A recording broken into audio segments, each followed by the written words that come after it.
on me? Is it cause I'm free and I got Malcolm X in my jeans? I got dreams like King Luther, shed blood like Kusa. You ain't helping my people, I ain't got nothing to say to ya. I won't always smoke like hookah, talking reparations. America won't be great until they give us compensation. I'm like, I'm the hottest right now. See a bunch of lames out here trying to jock on my style. They be doing too much.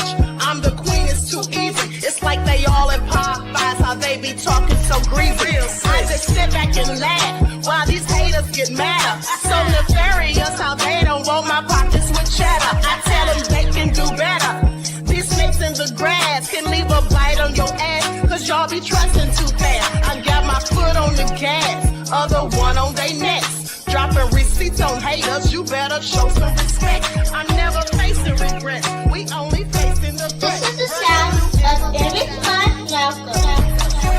It's a cut on the gas, other one on they necks. Dropping receipts on haters, you better show some respect. I'm never facing regrets, we only facing the threat. Running through every challenge like a relay, break no sweat. It's a cold game, so I got that blanket with me. Now that my people awaken, ain't no going to sleep. I do not play by my piece, this time I'm playing for keeps. You talking slick, but when I see you like them ends, we gon' meet. And I got gold all in my skin, God all in my blood, kings all in my circle. You touch one of mine, you son. They show no love for the queen, why they hating on me? Is it cause I'm free and I got Malcolm X in my jeans, and I got gold all in my skin, God all in my blood, kings all in my circle. You touch one of mine, you son. They show no love for the queen, why they hating on me? All right. Hello, everyone. Thanks for tuning back in once again to the original Queen Ahmadiyyah Shakur show. I'm your host, Queen Ahmadiyyah Shakur, and this is your Saturday Vitamins. So as you're coming in, please feel free to go ahead and subscribe to the channel if you haven't done so already. Be sure to click that notification bell and click the word all so you're notified each time the Queen Goddess goes live. Okay, so before we get started, let's see who all is in here. Songwriter Sunny, Alice is here, Andrea, all right, Danny Joe, all right, let's get into it. Chris B, Desmond, Mally C, all right, everybody hit that like button. Don't forget to like, share, and subscribe. Okay, Christopher Perkins is here, all right. Let's get into it. Emperor Rex, I see you, beloved. Okay, Mikhail Bolden is here, all right, or Michael. Shout out to all of my loyal royals and everyone tuned into the Queen. I see you, Leon. Okay, Barillis. Now, before we get started, let's have a brief word from my sponsor at 12 Tribes. Do not buy 12 Tribes on Earth hair growth oil and hair magic elixir unless you want super healthy, gorgeous hair that grows. They have a whole line of amazing hair growth products, including hair growth leave-in conditioner spray, hair growth shampoo, hair growth spray, and hair growth butter.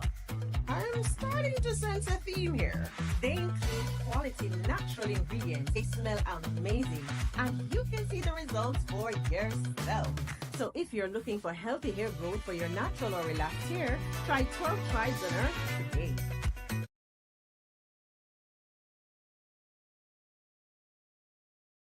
Okay, so don't forget you can purchase 12 Tribes hair oil at Etsy.com. Just look for Lisa Crafts, and you can also find it at Walmart.com. Okay, and don't forget that she sells beard oil. All right, so it looks like it has begun, folks. They say that Iran was hit with a myriad of strikes late last night. Okay, so let's get into it. Likes up, everyone, please like and share. And of course, this was done without any congressional approval, as always, because Trump doesn't need anyone to give him permission. Okay, please pay attention. And now they're saying that the supreme leader has been killed. Well, I'm not sure if that's true or not, because that's what Trump and Israel are saying, that it's been confirmed. But, you know, Iran is saying something different. Okay, so let's get ready to get into it. Likes up, everyone, please like and share. Thank you in advance. Okay, I'm going to be showing a myriad of reports. So let's get into it. Okay, here we go.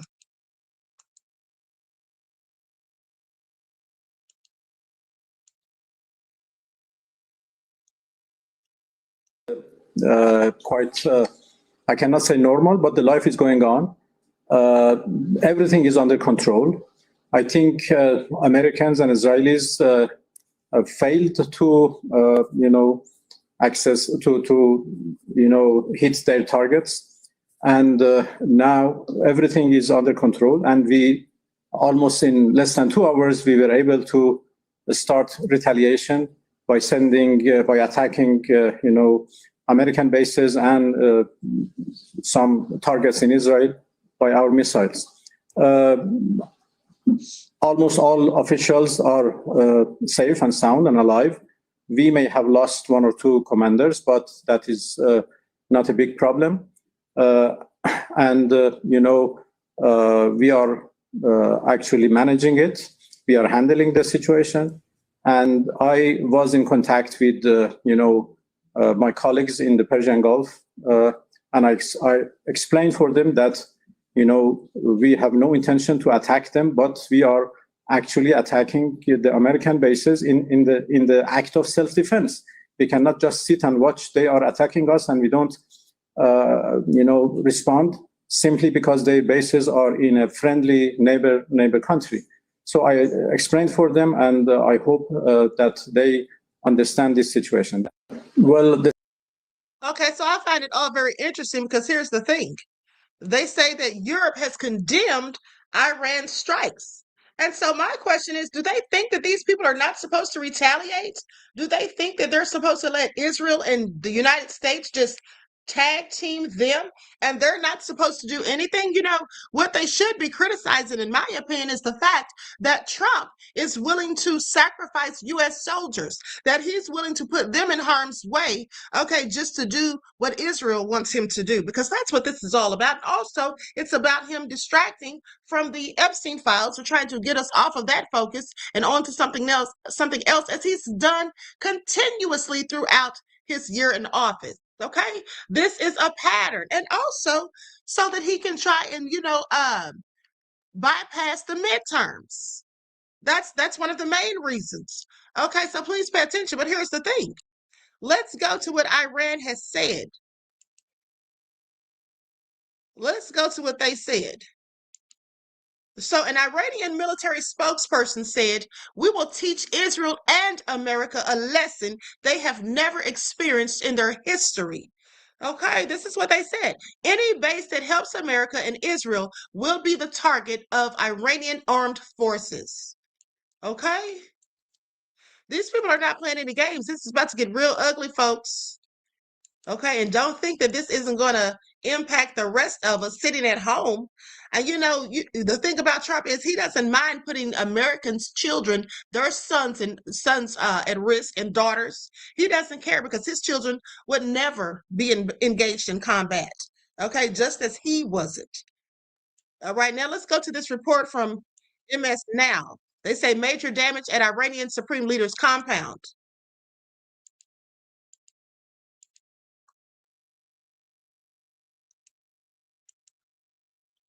Eastern Time, the United States and Israel launched a major military attack on Iran, striking dozens of targets across the country, including in the capital of Tehran. You can see the strikes on that screen. They have been reported near the president's residence, and extensive damage has also been reported at the Supreme Leader Ayatollah Ali Khamenei's compound. Khamenei has not been seen this morning. However, he's not been seen publicly for weeks. His current whereabouts are unknown. In an interview this morning with NBC News, the foreign minister of Iran said, as far as he understands, all senior leadership in Iran is alive. Now, earlier this morning, Eastern Time. Now, that was from a few hours ago, and of course, things could have changed since then. But like I said, Iran is still saying that the supreme leader is alive. Okay, so now here is the report from NBC.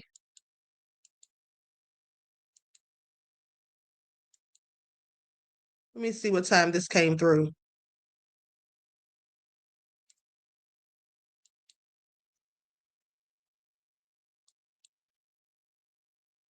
Okay, here we go. I was trying to make sure this wasn't the same one we just heard. Hold on. A few minutes ago. And first and foremost, our question to you, sir, is can you give us a better understanding of the situation on the ground there, the impacts that have taken place? And separately, can you confirm to us that the Ayatollah and the president are both still alive? Well, thank you for having me. Well, the situation on the ground is quite, I cannot say normal, but the life is going on. Everything is under control. I think Americans and Israelis have failed to... Okay, so we saw this one already. He said they failed to hit their target. Okay, hold on. Let's go right here.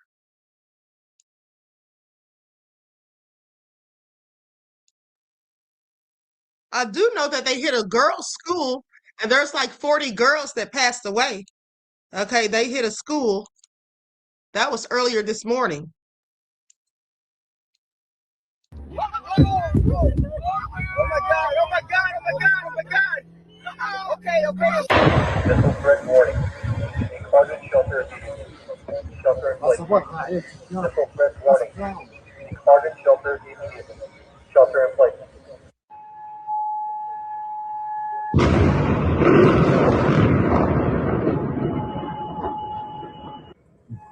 Bro. Oh, oh, oh, oh.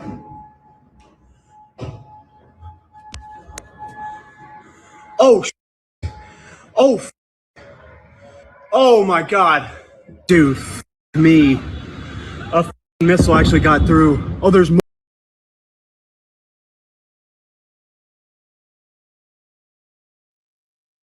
Right now, this is a video of Netanyahu praising Trump. U.S. and Israel launched major combat operations in Iran. Iran retaliates against Mid-East military assets. And, you know, it has just been reported about 20 minutes ago that they have attacked a military base. We'll get to that in just a second. To thank the President Trump for his historical leadership. I spoke with him again this morning, and I would like to thank him and bless him for this close collaboration.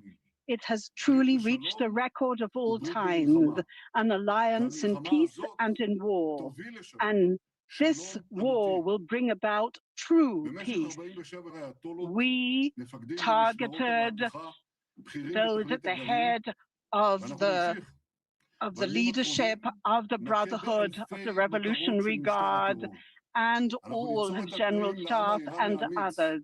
We would like to thank the brave Iranian people that they are being freed of those horrific ties with that regime. This is an opportunity. Do something. Do not sit with your arms crossed, because this moment will come and you will be demanded to go out to the streets in the masses, because you have to complete this work and you have to bring down and eradicate this regime. Your suffering and your sacrifice will not be in vain. We promised you the help, and the help has arrived. The Prime Minister of Israel speaking directly to the Iranian people, calling them the lion, and President Trump also at the end of his overnight comments directly speaking to the Iranian people, telling them that their future is now theirs to take. This message that we just heard, I was listening to his Prime Minister Netanyahu's comments as well. This mission that Israel has launched is called the Lion's Roar. That is the name that it is given. And he was saying to the Iranians, now it's up to them, that they should go out onto the streets and take down their government. It's the exact same message that we heard from President Trump earlier in the day, saying that help has arrived, that there will be these military strikes, and that eventually when the government is weak enough, that the people should take power and overthrow their government. It's unclear which people. It's unclear how that's supposed to work. Presumably, there will be some CIA help. There'll be communication. There'll be covert actions to try and direct this. But it is an incredibly risky and difficult thing to accomplish.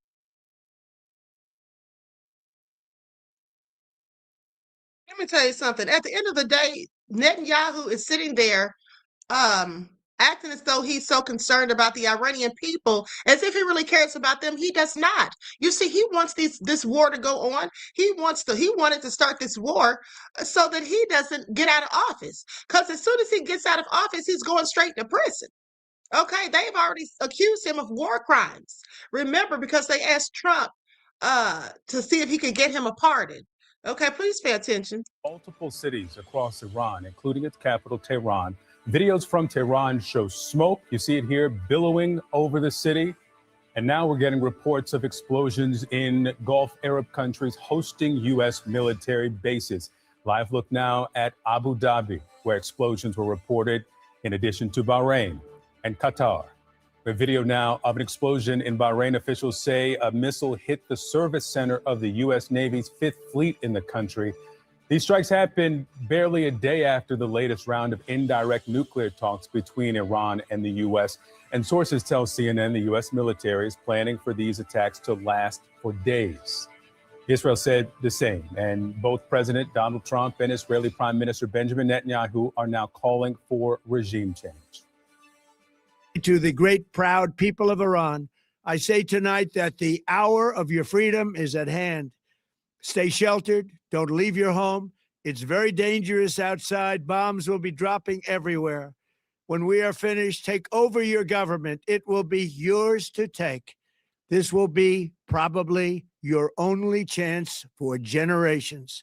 Iran media reported just hours ago that Iran already launched dozens of ballistic missiles at Israel.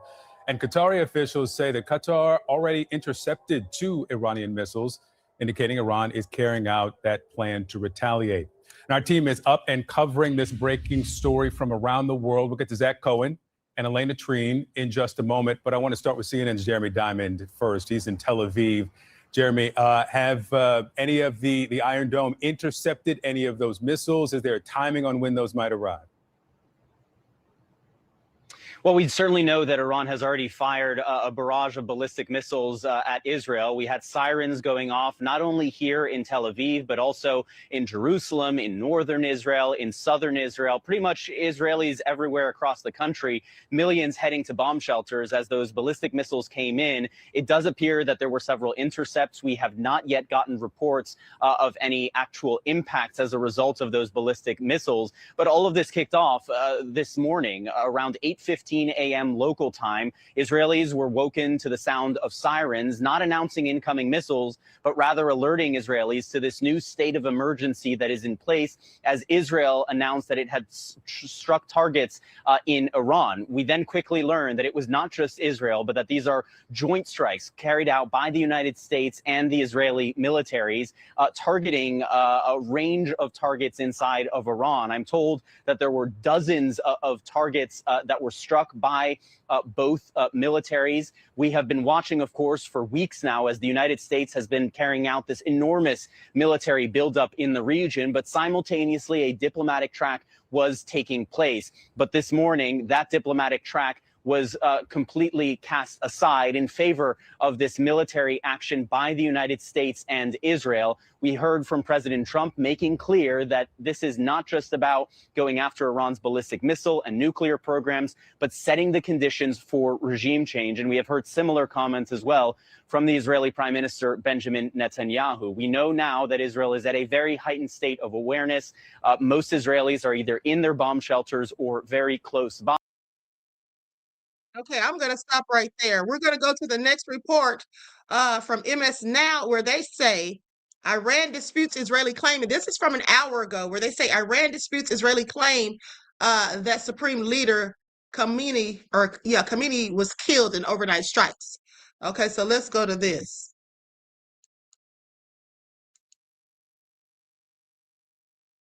Here we go. pass with the breaking news. Multiple reports now cite Israeli officials, that being the Prime Minister Benjamin Netanyahu and others, who say that Iran's supreme leader is dead. Iran counters that by saying he is alive and well. I should add, MS Now has yet to confirm any of this. But again, we are getting multiple reports, whether they are being sourced exclusively to Benjamin Netanyahu, who made the suggestion that there are many indicators that that has happened. We don't know yet. Again, this is in the fog of war. We are trying to get all this confirmed for all of you. But let's bring in right now Sam Mednick, Associated Press correspondent covering Israel and the Palestinian territories. What are you hearing on this front, Sam? Well, as you mentioned, we are still reporting this out as well. But what we are hearing and what Netanyahu said is that there are growing signs that the supreme leader has been killed. Israeli officials are also seem to be saying that there are signs that he has been killed as well. But we haven't heard confirmation from the U.S. yet, or as you mentioned, from Iran either. But it seems like the trend right now is going in that direction. And we do know that early this morning, Israel was targeting Iran's top leadership, including Khamenei.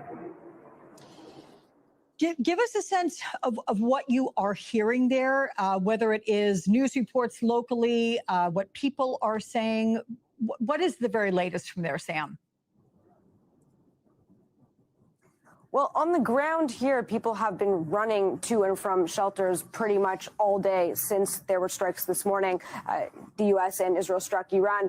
There have just been air alarms. People are going to the shelters. Israel has had a heightened sense of emergency, telling people to just basically be careful. Just an hour ago, also, there was interceptors in the sky. You could kind of hear the booms going off. And so everyone here is sort of on a heightened sense right now and bracing for what is going to come next. But Israelis here are also saying that they are happy about this. They are supporting this offensive, that they want what they say the threat of Iran to just be finished, and they're willing to endure attacks, injuries, they say even death, if this is going to finally be done. And people are saying that they are hoping that it is true that Khamenei is killed, although still there is this concern. What comes next? Even if he is killed, that doesn't mean that there is any assurances as what comes after is going to be any better, is what they're saying. And Sam, what have you seen and heard in terms of what's been happening in the skies? Has there been a lot of fireworks, evidence that the Iron Dome has been effectively working? Have there been any reports of missiles and or drone strikes getting through?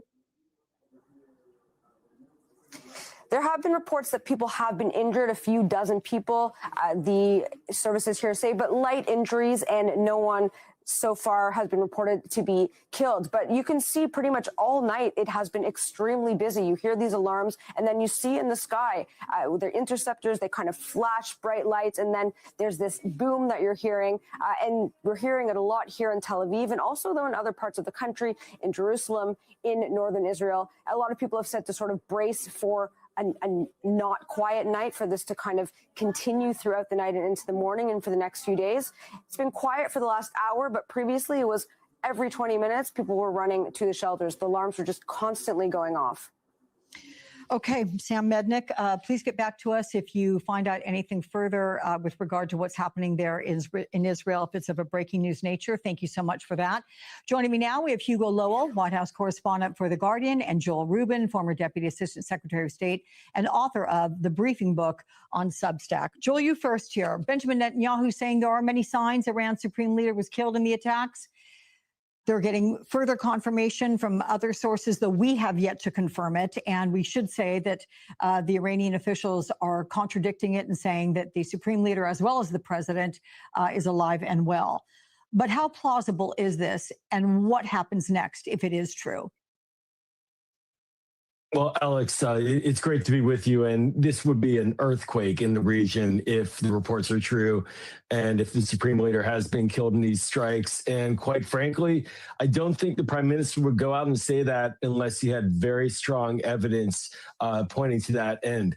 And for the Iranian leadership, they want to keep the image of the supreme leader alive right now, because if he is gone, what that does is it sort of pulls the plug out from the tub, so to speak, of the unity of the Iranian regime. And now, one of the things we were talking about in your previous segment, I have to add, is the dangers of regime change. But I'm not sure that regime change is the policy objective here. Quite frankly, just regime collapse being the policy, to me, is what we're looking at. And so if the supreme leader is gone, then the chips will start to fall in a variety of different directions. And the military operation will focus more on the hardware and the other threats, the military threats and capabilities of the Islamic Republic. Hang on, Joel. How can that be when the president himself, in that 8-minute video, essentially washed his hands of what comes next? He said, basically, we're launching the bombs. We are going to create the opening for Iranians to walk through and take over control of their country. And yet you're suggesting that it's just about collapse. If that happens, is the United States left holding the bag? Yeah, that's right. Look, Alex, I think that's essentially what the president is saying, is that we, the United States, are going to do this, take this action, collapse the regime, kill the leadership, the supreme leader, and then it's up to you, Iranian people, to chart your own path, your own future.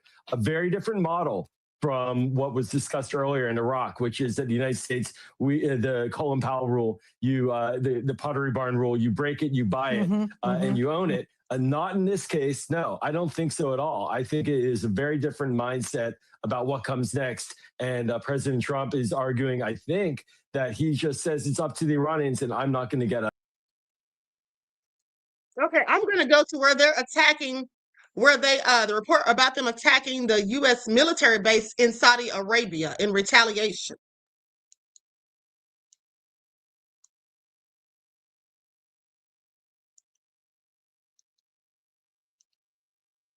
With us, we want to bring in our chief national security correspondent, Jennifer Griffin. She's got some breaking news to add to what we are learning right now about this operation. Jennifer. Sandra, I just spoke with a senior U.S. official that confirmed to Fox that the U.S. does believe that Ali Khamenei, the Ayatollah, was killed along with 5 to 10 top Iranian leaders in that initial Israeli strike on his compound earlier today that launched this day of strikes, the last 12 hours. They agree with Israel's intelligence assessment. But what is most interesting to me is that the multiple sources have told me that the strike had to be moved up based on intelligence and this so-called target of opportunity. There was a deliberate decision to accelerate the timeline and to strike during the daytime, which is extremely unusual. Usually the U.S. would not strike during the daytime, but they wanted to catch the senior leadership off guard. It was a Saturday morning during Ramadan, and it was also Shabbat during the day. And that's when Israel took the opportunity and dropped those 30 bombs on the compound, and the U.S. simultaneously launched strikes against all of the military targets that then we've seen the results of today. I've also learned that the U.S. alone, the U.S. military alone, has carried out nearly 900 strikes in the last airstrikes in the last 12 hours. That is an incredibly high number of strikes in the first 12 hours of this operation, Sandra. We're going to the next report. You all, I'm going to be going through these because there's more reports coming in. Here's a special report where they say President Trump said Iran's supreme leader is dead. And this is from 38 or 39 minutes ago. So let's go to this, because really there's no confirmation as of yet. Now, C-Stan said, so sad and depressing. Blessings, Queen. I mean, it absolutely is, honey. Trump's trying to do everything he can to avoid midterm elections. He knows it's a wrap. Okay, he absolutely knows it's a wrap. And thank you for insight into the topic and your contribution to the channel, beloved. I appreciate you. Peace, love, and blessings. And also, I just want to say thank you again to everyone who contributed and donated for my birthday yesterday. I really, really appreciate you all. Okay, now let's see what they're talking about here. For just a moment here, because there is major breaking news at this hour. ABC News has just learned that Iran's supreme leader, the Ayatollah Ali Khamenei, is believed to have been killed in the attack in Iran. President Trump just moments ago confirming the news in a social media post. Killed in that attack led by U.S. and Israeli forces. The 86-year-old cleric had served as supreme leader since 1989, more than 30 years. The U.S. and Israel say they targeted Khamenei and the rest of Iran's top leadership in massive strikes that began early this morning. Israel saying just hours ago that it would continue to target the regime until it has been eliminated. Our Rachel Scott asking the president in a phone conversation late today how long this would last. He said that the outcome, the timeline of this could depend on when we confirmed, the U.S. confirmed, that the supreme leader was in fact dead. Also, Rachel asking the president who will lead Iran next. President Trump telling Rachel that he did not want to explain, but that we have a beautiful plan. I want to get right to our chief White House correspondent, Mary Bruce, live at the White House tonight. Mary, what have you learned? David, the president announcing Khamenei's death in a lengthy social media post. Just now, I want to read through to you what the president is saying. He says, now, before she reads that, I just want to say, can you imagine the president of the United States? Okay, what president besides Trump would do this? Announcing something so significant and serious via social media. Okay, he's a social media junkie. Well, let's continue. Khamenei, one of the most evil people in history, is dead. This is not only justice for the people of Iran, but for all great Americans and those people from many countries throughout the world that have been killed or mutilated by Khamenei and his gang of bloodthirsty thugs. He was unable to avoid our intelligence and highly sophisticated tracking systems. And working closely with Israel, there was not a thing he or the other leaders that have been killed along with him could do. The president goes on, David, to repeat the claims that we heard him make overnight shortly after this attack for regime change. The president saying this is the single greatest chance for the Iranian people to take back their country. The big question has been, what does that look like? How does the U.S. and how does President Trump envision that playing out? The president says that hopefully the IRGC and police will peacefully merge with the Iranian patriots and work together as a unit to bring back the country to the greatness it deserves. But David, the president concludes this statement by saying that the heavy and pinpoint bombing, however, will continue uninterrupted throughout the week or as long as necessary to achieve our objective of peace throughout the Middle East and indeed the world. For days and weeks to come. And Mary, once this... Okay, I'm going to go on. Now, with that all being said, listen. Hold on. I'm going to go back to that in just a second. But I want to say now, can you imagine if that happened to the United States? And can you imagine if a country just came and attacked the United States and tried to take out our president so they could have forced a regime change? Could you all imagine how that would play out? How the United States would like that? But this is what they love to do. Warmongers. Okay, the United States are the biggest bullies. I don't care what anyone says. And especially now that we have the whole demon in charge, okay, by the name of Trump. Okay, working in unison with Satan Yahoo, like the guy called him.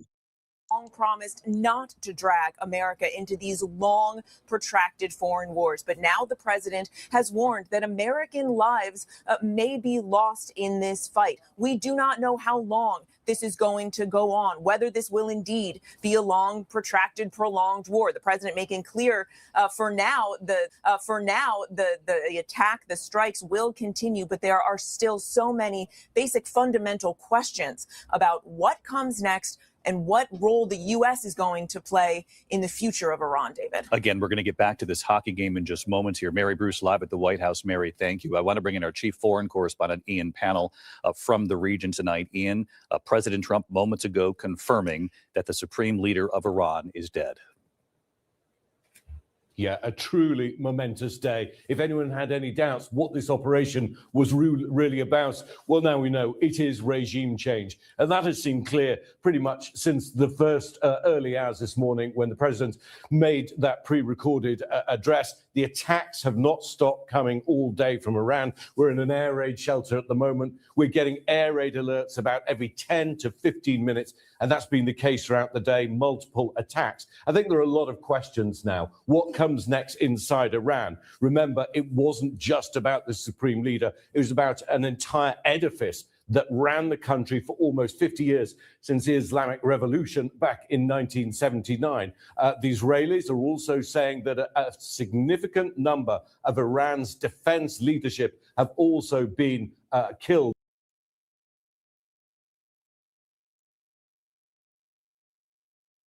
Now, with that all being said, here's what I find interesting. So remember when I reported to you all a year ago, last January, when Trump first got in office, that he would that it was prophesied or was predicted in 2015 he would declare himself king of the Jews. Well, here's the thing. Did you all know that they declared him, the Israel Heritage Foundation actually declared Trump the Prince of Peace? Did you all know that? They declared him the Prince of Peace, which is interesting because isn't that what they call Jesus? Isn't that what they call Jesus, the Prince of Peace? Here it is right here. Let me pull it up. Let me pull it up. Okay, so everyone, please like and share. Also, don't forget to double check and make sure you're still subscribed to the Queen's channel, especially if you have not been receiving notifications. So listen to this. The Israel Heritage Foundation referred to Donald Trump as a Prince of Peace when presenting him with a special award in early 2024.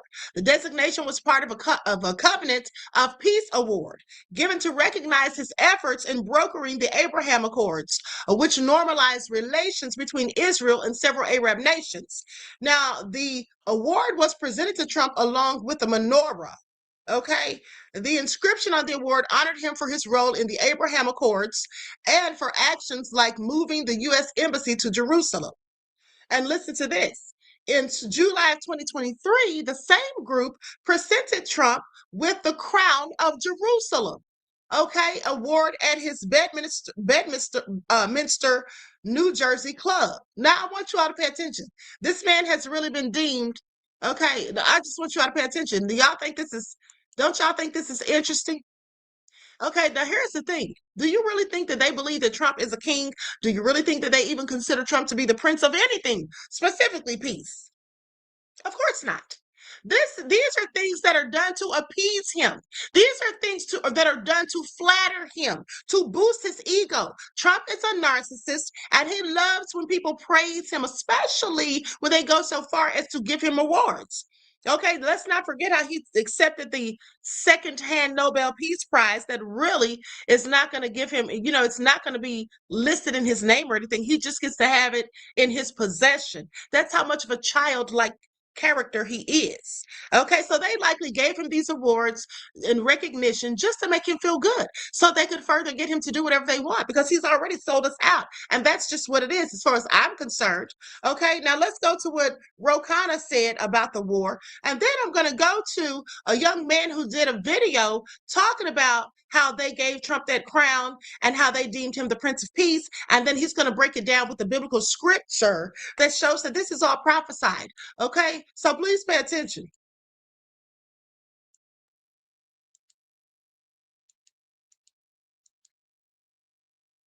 Here we go. Launched a war on Iran. The Congress must reconvene on Monday to vote on Thomas Massie and my war powers resolution to stop this war. Trump says his goal is to topple the Iranian regime, but the American people are tired of regime change wars that cost us billions of dollars and risk our lives. We don't want to be at war with a country of 90 million people in the Middle East. Every member of Congress must go on record today on how they will vote on Thomas Massie and my war powers resolution. Donald Trump has launched. Just nothing but unnecessary drama. And like I said, all of this is going to negatively impact the United States. Okay, and how long is this even going to last? Okay, how long is this going to last? I have to wonder. They said the Israeli people had been told to go ahead and get in their bunkers. Okay, I'm like, I wish we had bunkers here, but here only the rich people have. Forget about Epstein. Have you heard about the Trump files? Pay attention. The Jews are still looking for their Messiah.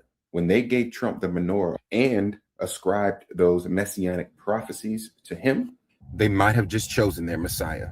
Scripture says in Numbers 25:12, look at what they ascribed to Trump.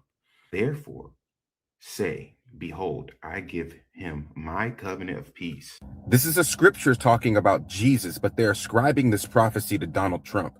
Further, in Isaiah 9:1, for a child has been born unto us, a son has been given to us, and the authority will rest on his shoulders. He who is wondrous advisor, mighty God, eternal Father, shall give him the name Prince of Peace. The Israel Heritage Foundation, with profound gratitude, presents this Covenant of Peace award to the Prince of Peace, Donald Trump. The Israel Heritage Foundation gave Donald Trump a crown.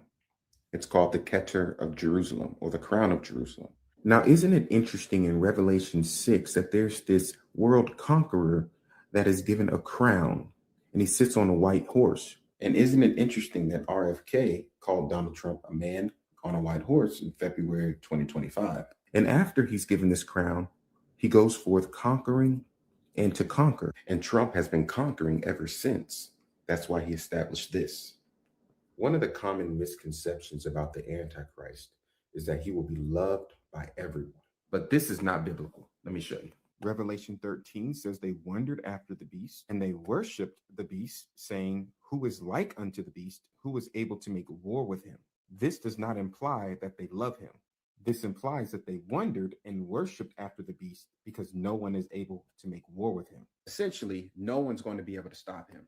And everyone is going to marvel at this. And Daniel 11:21 tells us this. And in his estate, or in the place of a previous leader, shall stand up a vile person to whom they shall not give the honor of the kingdom. This vile individual that Daniel speaks of is the Antichrist. So when this vile person, the Antichrist, comes on the scene, it says that they will not give him the honor of the kingdom, meaning they will not count him worthy of ruling over men.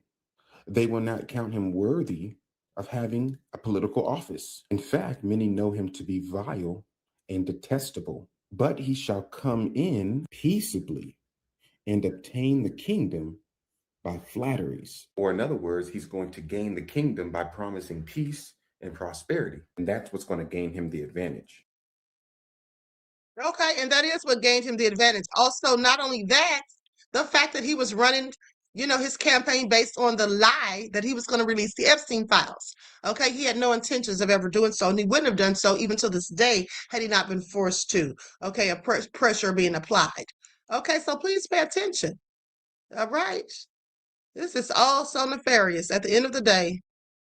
And I told you all, did I not, that Trump is the Antichrist. Okay, he's one of them because there are more than one.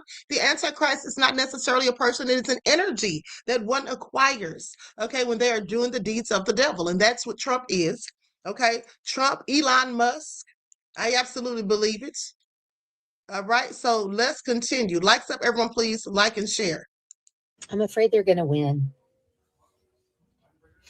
Every day I grow more and more afraid that they are going to win because everything we have seen in those files and our Department of Justice says, we're not going to investigate anyone. There won't be any prosecutions. Is there a more blatant way for them to say, we are going to do whatever we want, no matter how horrific, and there's nothing you can do about it? They believe that we are the sheep that they have trained us to be. And every day that we have these files and we do nothing, I believe more and more that they are right. Because we know all the horrors are true. And people are spending their day planning what they're going to serve at their Super Bowl party. We can't find the collective will to disengage from the system, to stop going to work, to stop paying taxes because, well, they'll put a tax lien on my property if I don't pay my taxes. I'll get in trouble if I don't do this. Did you see what they're doing to babies? Absolutely egregious. Okay. Absolutely egregious. And now they've reported about some more of these. It was reported yesterday that speaking of those files, that some more of them have been scrubbed. Okay, they are doing the most. I'm telling you, Trump is trying to do anything and everything in his power to evade the Epstein files. Okay, the backlash from it. Engaging in possibly one of the biggest cover-ups in American history. Definitely the biggest since Watergate and potentially even bigger. Now we have learned 16 Justice Department released Epstein files had been mysteriously scrubbed, disappeared from the Epstein website in which the files were originally published. One of the files, as I've noted throughout the day, is a photo of Donald Trump. 16 files completely scrubbed off of the website. They're engaging in a cover-up in real time, and it's important that we continue to demand answers. Like, comment, share, and subscribe. Get this video everywhere. If you want to support my work, subscribe to my Substack by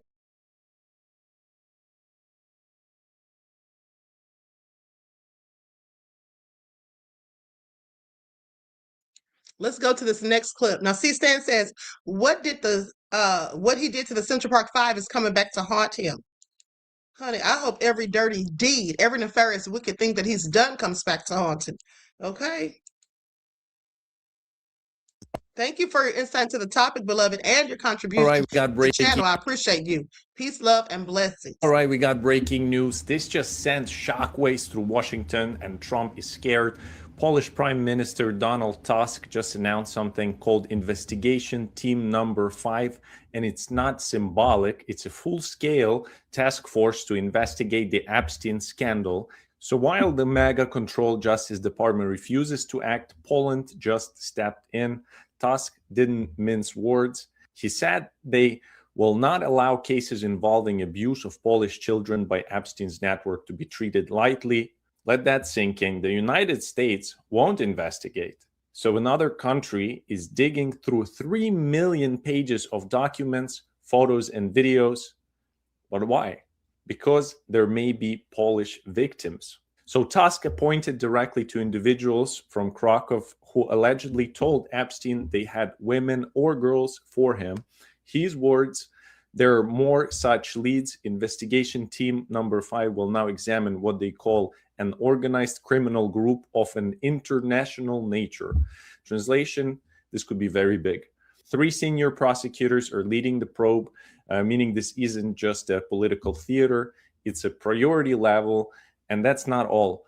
Poland's Justice Minister Waldemar Żurek is launching a separate task force to review the files and present the Polish aspects of the case to the public. They're even requesting access to classified US materials. Read that again. Another country is asking for America's classified Epstein files because they want answers, while Washington stays silent. No matter where you stand politically, one thing should be clear. Every name should be investigated, every lead should be followed, and if crimes happened anywhere in the world, justice should be served.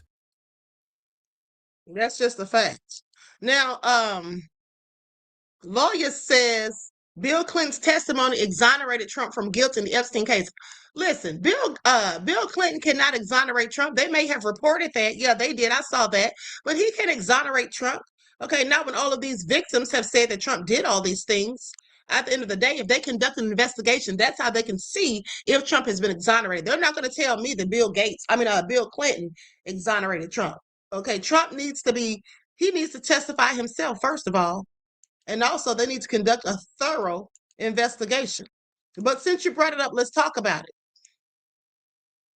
Bill Clinton clears Trump in sworn Epstein testimony, but not everyone's buying it. Okay, clearly I'm not. Okay, it's a load of BS. Bill Clinton's recent testimony has everyone talking. Now, the former president sat down for a closed-door session with the House Oversight Committee, and what he said about Donald Trump is making waves. Republicans are calling it a big win for Trump, while Democrats say, hold on, not so fast. Now, this all went down February 27th of 2026 in Chappaqua, New York. And I hope I said that right. And it's the first time a former president, has been forced to testify like this in decades, okay? So let's talk about the details of it all. So Clinton kicked off his deposition with a clear message. He told the committee that he had no clue about Jeffrey Epstein's crimes back in the day. Well, that's what they all say. I'm so sick of hearing it. I saw nothing and I did nothing wrong. That's what he said in his statements. The same man who was getting a BJ from Monica Lewinsky in the Oval Office? Yeah, sure. Okay, the man who said that he smoked Mary Jane but didn't inhale. please. Now, he explained that he flew on Epstein's plane a few times in the early 2000s for Clinton Foundation work, but he cut ties long before Epstein's 2008 guilty plea. Clinton stressed that he never visited Epstein's infamous islands or saw anything shady. He even said if he had known about the abuse, he would have reported it right away. Please stop the lies, honey. It's such a crock. Now, the questioning lasted over 6 hours, and Clinton answered everything without taking the fifth. Lawmakers grilled him on details, like a photo of him in a hot tub that popped up in Epstein talks. Okay, but he said he didn't know the woman in it. So you're in a hot tub and you don't even know who this woman is? Okay, please. Now, this came right after his wife, Hillary Clinton, testified the day before. She told the panel she didn't recall ever meeting Epstein and had no information on his crimes. The Clintons had fought the subpoenas, but eventually showed up to avoid contempt charges. So here's where it gets juicy. When asked about Trump, Clinton recalled a chat from years ago, maybe at a golf event. Trump told him about their fallout with Epstein, said it was over a land deal going bad, not anything criminal. Now, Clinton said Trump has never said anything to me to make me think he was involved in Epstein's wrongdoing. Republicans led by Chairman James Comer jumped on this as proof Trump is in the clear. This is so stupid. Just because he didn't tell Bill Clinton anything, or just because he said they fell out, we already knew they fell out. Okay, because Trump's nefarious. But at the end of the day, this doesn't clear him of a damn thing, as far as I'm concerned. Comer told reporters and said it undercuts the idea that Trump was mixed up in the Epstein mess. Because Bill Clinton said so? Because Bill Clinton said so? We don't even know if Bill Clinton is cleared. Okay, because he's going to get up there and say anything to make it seem as though he had no knowledge of this man's nefariousness. So anyway, Queen, do they need to scrub any file with 47 names? I mean, it's not like the Dems and the Justice Department would do anything to him. These people work for Israel. At the end of the day, I don't know what they're going to do, but they're just getting my nerves with all these stupid lies. And the fact that the government won't even conduct an investigation to see if these allegations are even credible. And many of them are credible. And also, like I told you all, Katie Johnson has already been deemed credible. She said some of her testimony was used to convict Ghislaine Maxwell. So they're like playing in our faces. They're like playing in the world's faces. Okay, everybody is watching and seeing that they absolutely refuse to do anything. Does Trump think that he or the United States has respect anywhere in the world at this point? Because I'm sure that they don't. Okay, I'm sure that they don't, Mally C. But thank you, beloved, for your insight into the topic and your contribution to the channel. I appreciate you. Peace, love, and blessings. And yes, Trump has absolutely sold us out. And he's not working for the United States. Okay, he's absolutely working for a foreign entity and then talking about America first. No, that's not what he feels. We already know who Trump puts first. Okay, please pay attention.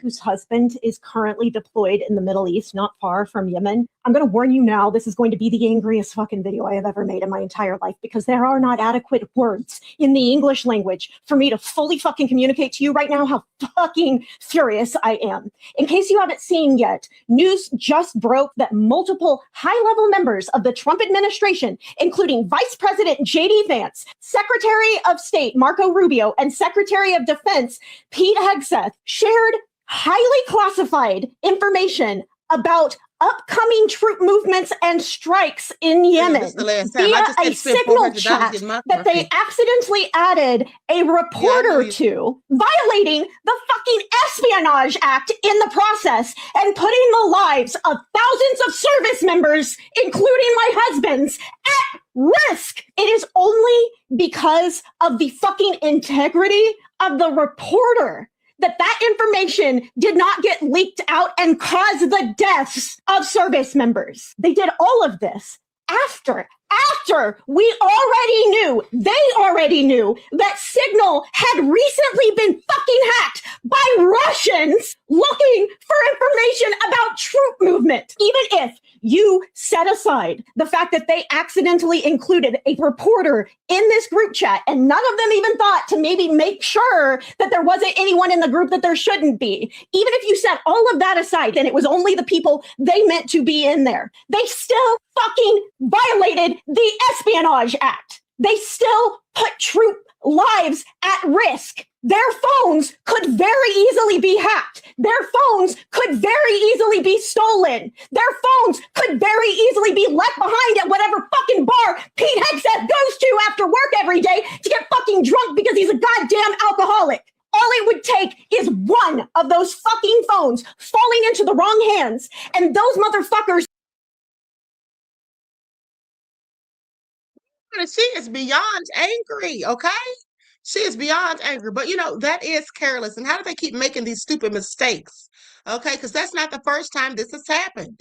How do they keep doing the same thing over and over? Now, someone by the name of Zoe Green posted on X saying Bill Clinton testified that he didn't see any signs of Trump being involved with Epstein. But he also said Trump told him they had a falling out over a land deal. Now, this doesn't necessarily clear Trump. Let's see what the full transcript says before drawing conclusions. Exactly. Okay. I mean, the Republicans just want to be so quick and hasty to act like everything's all good and Trump didn't do anything wrong when they know darn well what those files say is absolutely more than likely, or more likely than not, valid. Okay. At the end of the day.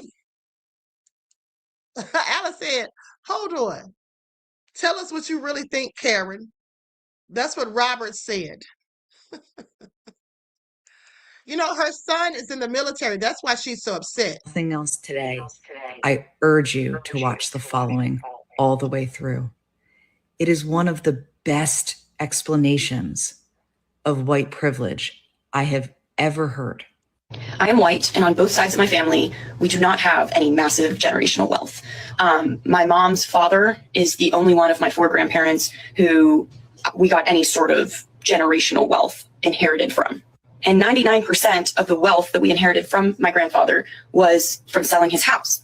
My grandfather was born in 1926 in rural North Carolina, and he was a 6'3" white man with blue eyes. Other than being white, my grandfather didn't have that many privileges. He was one of 7 children. His mom didn't even get to high school level education, and his dad never went to college. They were not privileged in most other ways that we define privilege, but he was a white male in a very, very racist country. What his whiteness allowed him to do was work his way through college. At the time, there were colleges that weren't accepting Black people, and he was accepted to college as long as he could pay for it. And he ended up getting a law degree and becoming very successful. And again, never hoarded any significant wealth, but bought a house outside of Washington, D.C. in the 50s. In a neighborhood that was redlined. And actually, my mom, who was born in the 60s, remembers in the 70s when the first Black family moved into their neighborhood, because it had literally been sectioned off and realtors would not sell to Black families. And my mom, who is 58 years old, went to a year of segregated school. So for all of you saying it was so long ago, everyone has equal rights now, get over it. My mom remembers when the first Black student joined her class in the 70s in Alexandria, Virginia. In 2015, my grandfather died, and we sold his house that he bought for around $100,000 in the 50s, and we sold it for $1 million. That money was divided among his children, and my family was able to get out of a lot of debt, and it completely reset my ability to go to private versus public school, my ability. Now, for those of you being nefarious in the chat saying, Becky, get to the point, and what is she talking about? She's trying to she's trying to tell you how redlining, other practices, discriminatory practices prevented people who look like you from obtaining and acquiring generational wealth. Think about it. She said her grandfather purchased that house for $100,000 in the 50s, and they sold it years ago for $1 million. Okay, $1 million. Think of all the land that our people had stolen from them. Think about how, the GI Bill allowed white soldiers to get houses, but not the Black ones. Okay, just think about all the things. Like a house can absolutely guarantee generational wealth, but, in many cases, Black people weren't able to purchase them. Okay, while other people were. And even when they went and fought in wars, just like everybody else. Okay, they're white counterparts. To afford tutors, my ability to become the educated person that I am. And it was all really because I have a white grandfather. Let me finish. Had my grandfather been Black and had all of the other skills and background that he had, he couldn't have gone to the schools that he went to. He wouldn't have been hired in the jobs that he was. And he couldn't have bought the house that he did that, 65 years later, put his family out of debt. So if anyone tries to tell you it's not that deep, it really is that deep. It goes so far back. Any small privilege that a white person has is probably, to some degree, due to their whiteness. And if you are a white person who has roots in the South, you definitely should have white guilt, and you definitely should be doing the work to understand how your privilege affects the people around you and how you can help level the playing field. And everyone tried to get all particular about these specific situations where a Black person might have a privilege or a woman might have a privilege over a man. Those are isolated situations you're bringing up. We're talking about large scale, mass, systematic issues. Now, yeah, legally, Black people and white people should have the same exact rights and privileges. But they're playing catch up, because if my family, like I said, had been Black, we would never have gotten out of debt in 2015. I would never have been able to afford the school that I went to and live the lifestyle that I'm living right now. Okay, and that's very important. Okay, that we understand things like that. And like she said, you know, these racist people who don't care about equality and who don't want to see us having anything, can't even stand to see us laughing. You know, they make up these excuses. They make asinine excuses to justify their nefariousness. And I'm glad she pointed out that these are isolated incidents, because that's another thing. They'll point out certain things and say, well, you know, Oprah and Jay-Z are billionaires. Oprah and Jay-Z and how many other Black people are billionaires? Probably a handful. Okay. But how many Black people are there in the world? Okay. They like to point out certain instances to try to make it look like we're all on a level playing field. And we're absolutely not, and they know it. Okay. Gaslighting and deflecting clearly.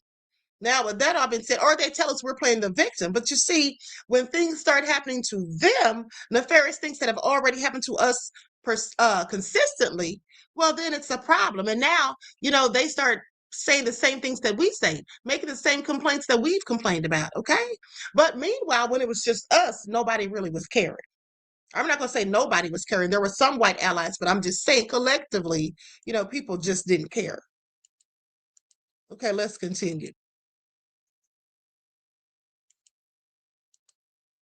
Major news right now. Overnight, House Republicans voted on key amendments that they don't want you to know about. So I need your help to spread the word. The first was an amendment proposed by Democrats to divert $40 billion in funds from Argentina to extend the Affordable Care Act tax credits for a period of 2 years. Republicans voted no, instead deciding to send that money to Argentina. The second amendment proposed by Democrats was to eliminate a provision in the bill to reopen the government that would allow Republican senators who had their phones seized by Jack Smith to sue and get $500,000 for each violation of your taxpayer dollars. Republicans voted against removing that provision from the legislation. The third was proposed by Congresswoman Yasmin Ansari to essentially ensure that taxpayers are never on the hook for the $350 million ballroom. Republicans voted down that amendment as well. Lots of stuff happened overnight while you were asleep, and probably that was intentional, so you wouldn't know what actually happened. That's why I'm making sure that you know all the information. So spread the word. Full updates on my Substack, linked in bio. Subscribe for free. Follow along for all the news you need to know. Okay, so also I'm just now seeing that there's supposedly protest in Chicago. Okay, so let me figure out what's going on here. Hold on, let me pull up this next clip.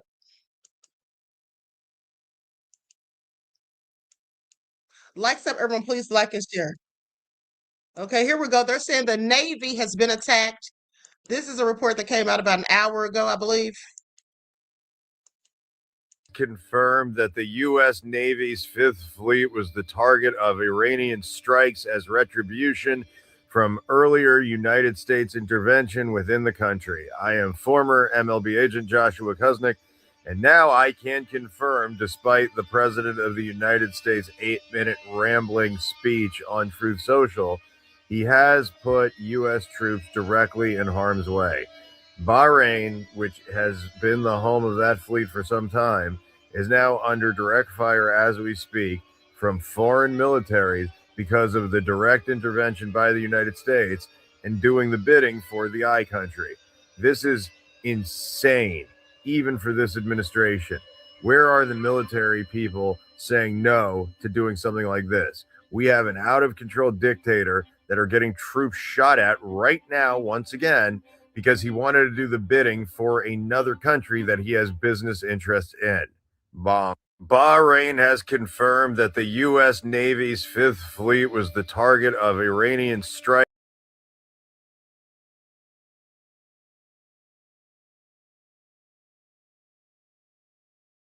Hold on, beloveds. I'm multitasking. I'm looking for the video of the protesting in Chicago.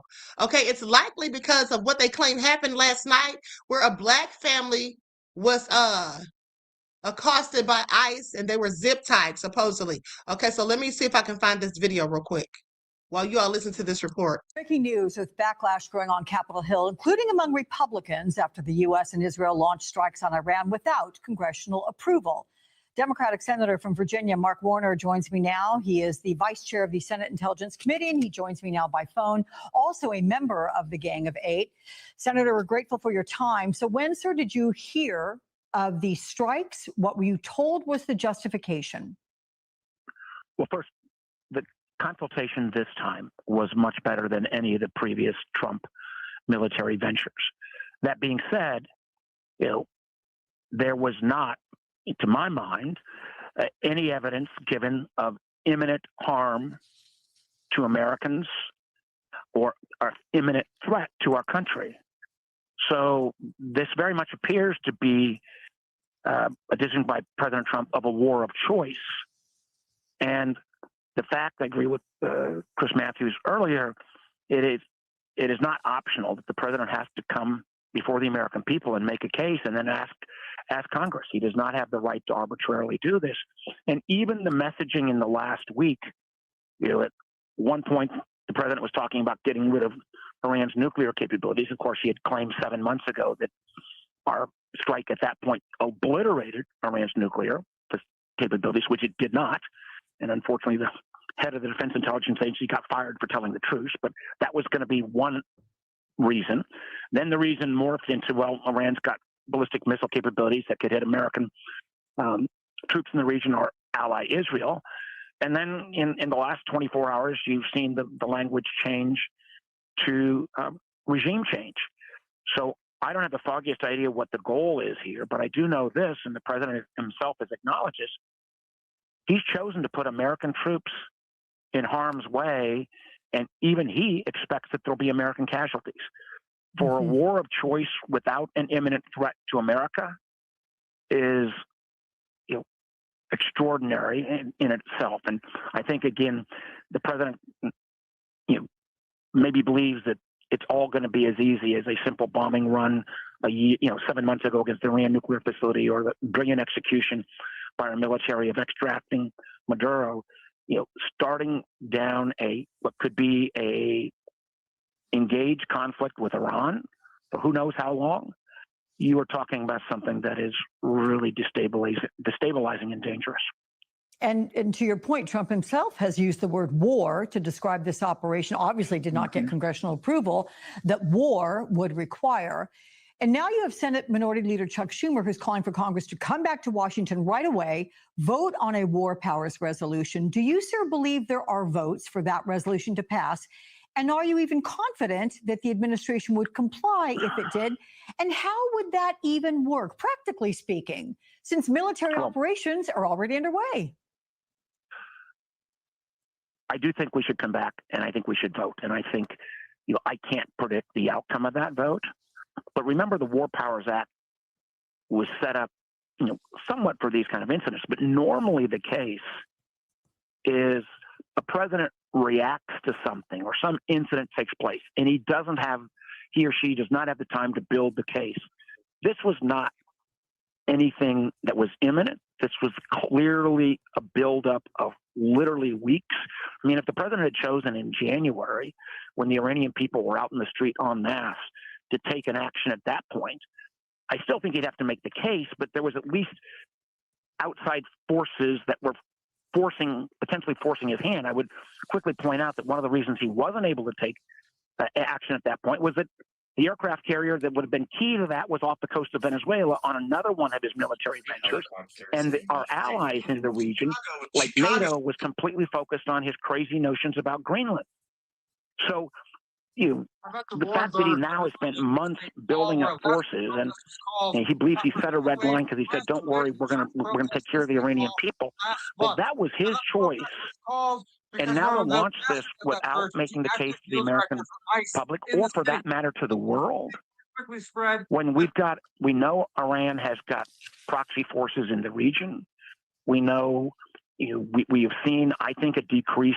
Obviously, the FBI has been hollowed out in a number of ways. With Kash Patel's leadership, we've got the Director of National Intelligence, obsessed about 2020 election theories to try to convince the president that she's loyal to him in terms of his obsession about the 2020 election. God forbid that Iranian proxies or people potentially inspired by Iran take action if we're not fully prepared. And I do just hope and pray that some of my Republican friends will say, is this just a bridge too far when we've got the potential and who knows of American casualties? No, God willing, it would be great if Iran has done one set of retaliation, although they've struck 4 other Arab countries in the region, and this ends, but I think it would be a fool's errand to assume that's going to be the case.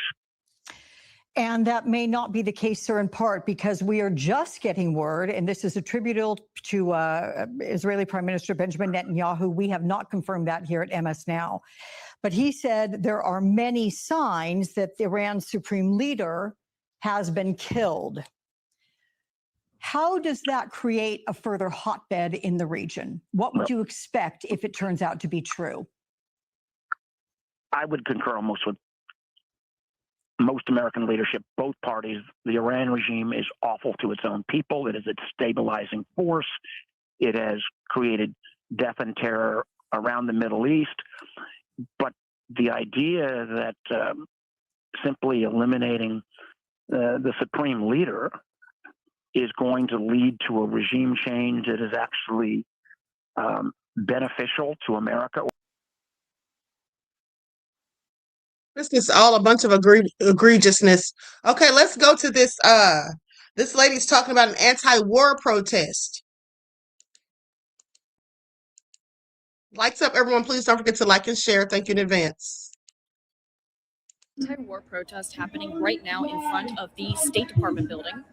It was first a March for Democracy protest that got merged with an anti-war protest, and it seems like it's about to go all day. I'm not sure if national news is showing anyone this, but protests have been going around in DC since 11 a.m. this morning, and it's been crazy work.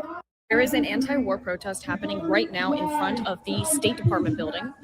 It was first a March for Democracy protest that got merged with an anti-war protest, and it's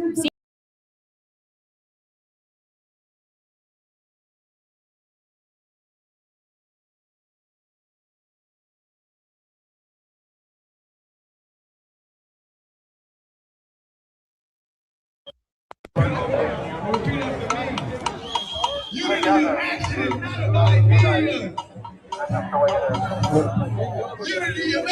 not of ideas.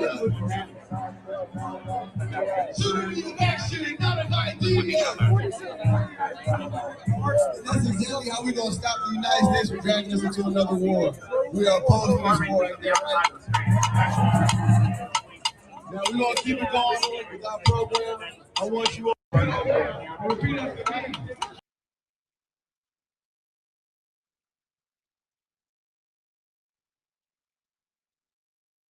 Now, they had an emergency demonstration at a church and protesters were arrested. Let's go to that. DSB just gifted 5 memberships to the Queen's channel. Thank you, beloved. I appreciate you. Peace, love, and blessings. Now, you all shout DSB out, especially those of you who get those 5 memberships, okay? I really appreciate you, beloved.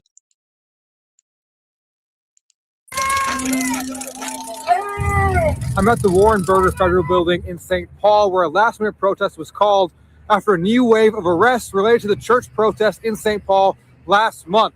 Now, that protest was called because one of the pastors at that church was the active field director for ICE in the city. Now, this morning, word quickly spread that dozens of more arrests were made related to that church protest. I was able to talk to one of the demonstrators. Here's what they told me. For me, I feel like it's the freedom of the press is a big part of this. You know, Don Lemon ended up getting arrested out of this, and it just sets a bad precedent if we don't stand up and fight against this. We also captured the moment that one of those who were recently arrested this morning was released from the courthouse.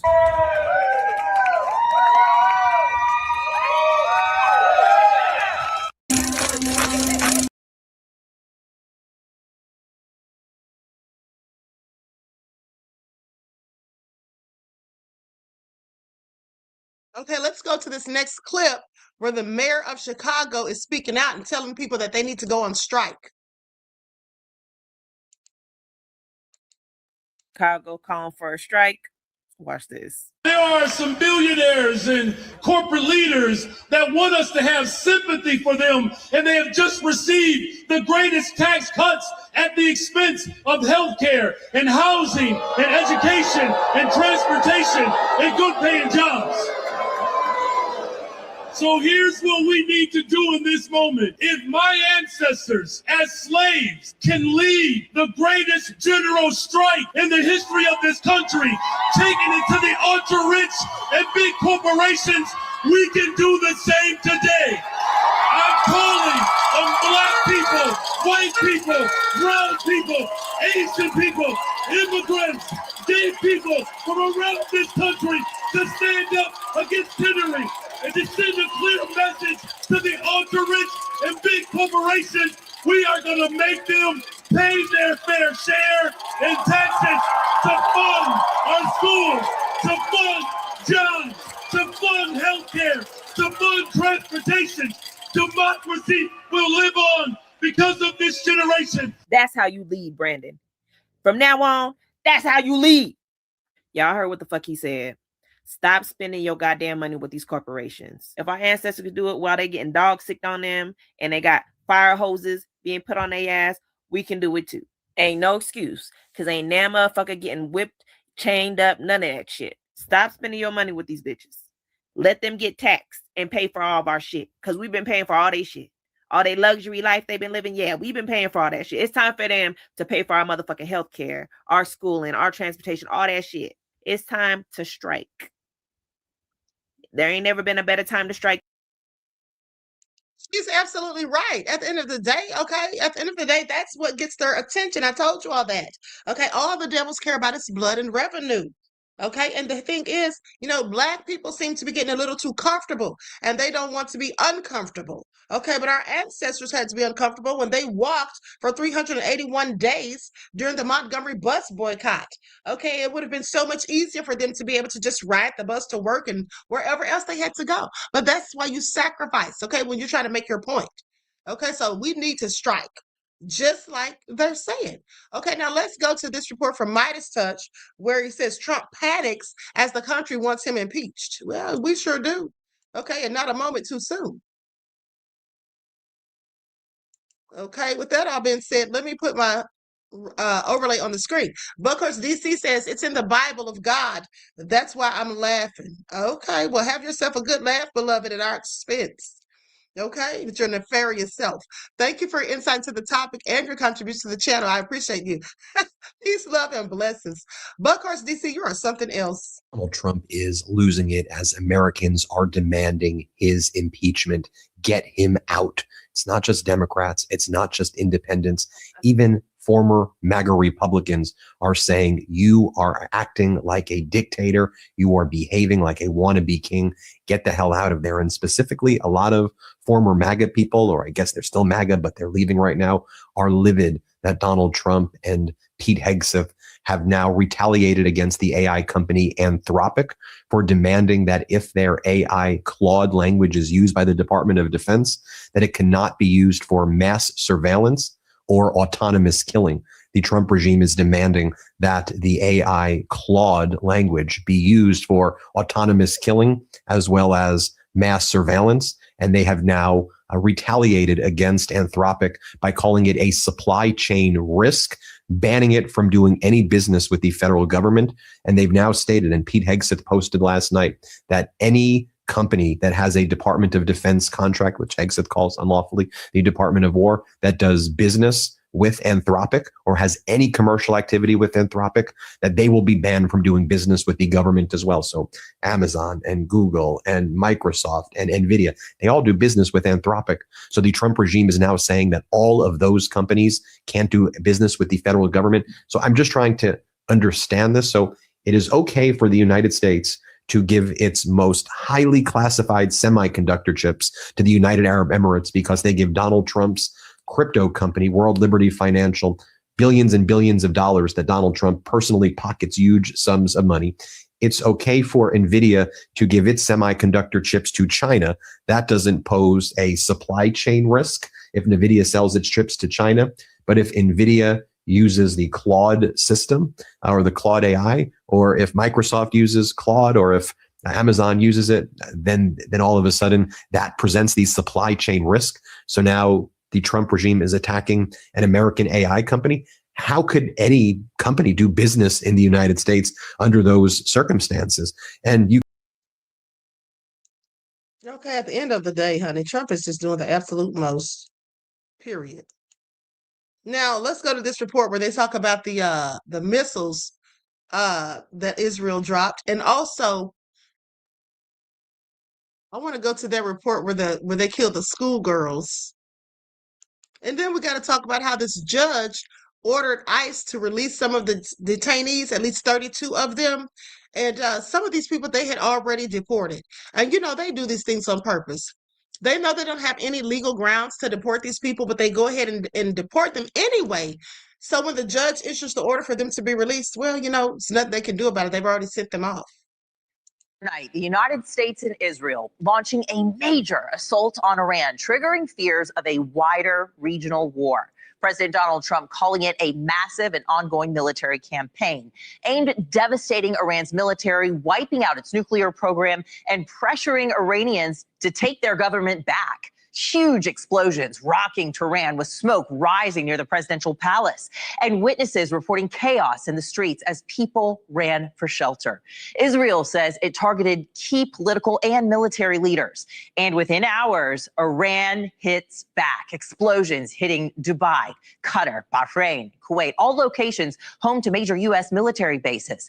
This escalation comes after weeks of warnings from President Trump and a massive U.S. military buildup, the largest in the region since the 2003 Gulf War. So let's take a look at our U.S. forces here in the Middle East. The United States operates around 20 major bases across the Middle East, stretching from Israel, Jordan, and Saudi Arabia to Qatar, Kuwait, the UAE, Oman, and Bahrain. Now, these are places where Iran claims it struck U.S. naval sites overnight. Roughly 40,000 U.S. troops are spread across the bases. All are now potentially in the line of fire. So let's take a look at our naval assets there. At sea, Washington has more than a dozen warships there in the region. The USS Abraham Lincoln in the Arabian Sea, the USS Gerald R. Ford, the world's largest carrier moving toward Israel, as well as 14 U.S. destroyers and 6 literal combat ships positioned from the Red Sea to the Persian Gulf. Those destroyers carrying Tomahawk missiles capable of hitting deep inside Iran and the Aegis system to shoot down incoming threats. Now let's take a look at our air assets in the region. In the air,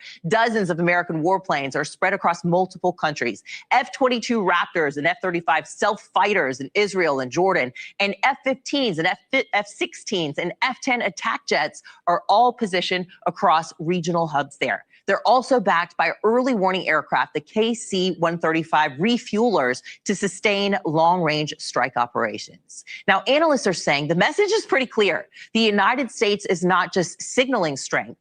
It is prepared for a sustained fight that could easily slide into a drawn-out war with no clear exit. And that's exactly what Trump wants. Okay, that's exactly what he wants. All right, and so does Netanyahu.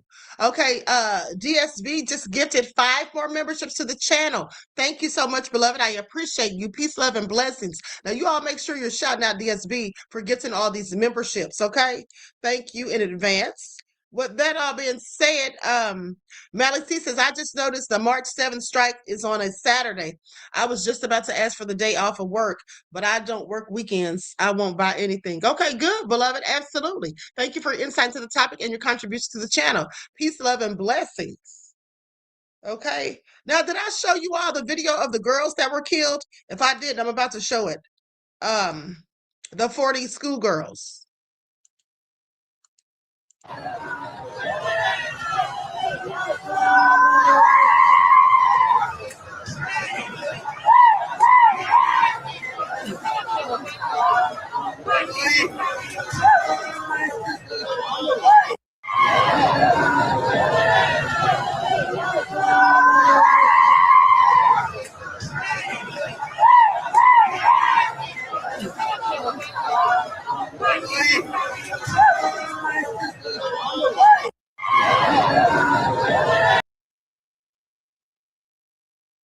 Okay, that is so sad. Just a darn shame.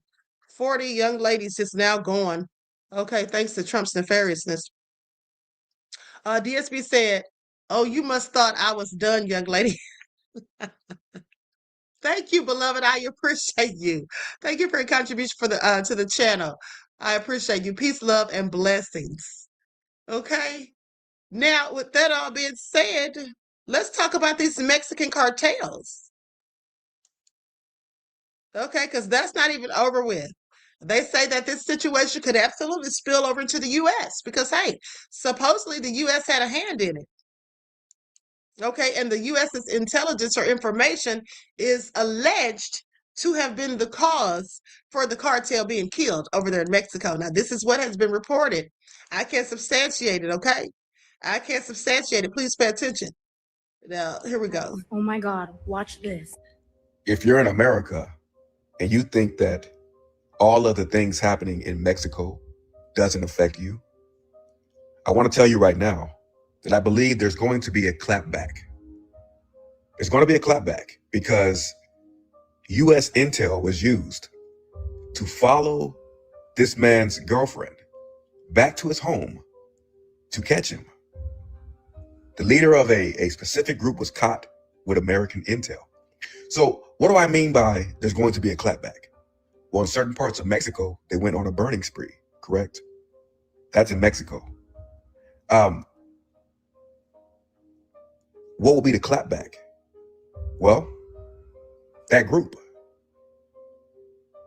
those groups, they supply, let's say, Americans who do something interesting with that thing that they do interesting. What if it's tainted? That would only affect individuals who are living life on the edge, right? But what about the individuals, right? The people in this country who enjoy guacamole? Sounds weird, right? Avocados, guacamole. So when I say there's going to be a clapback, be very, very alert.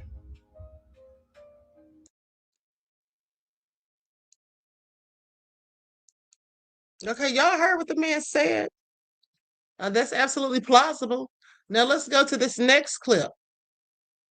And then we're going to go to the video where they say that ICE has zip-tied these black folk last night in Chicago.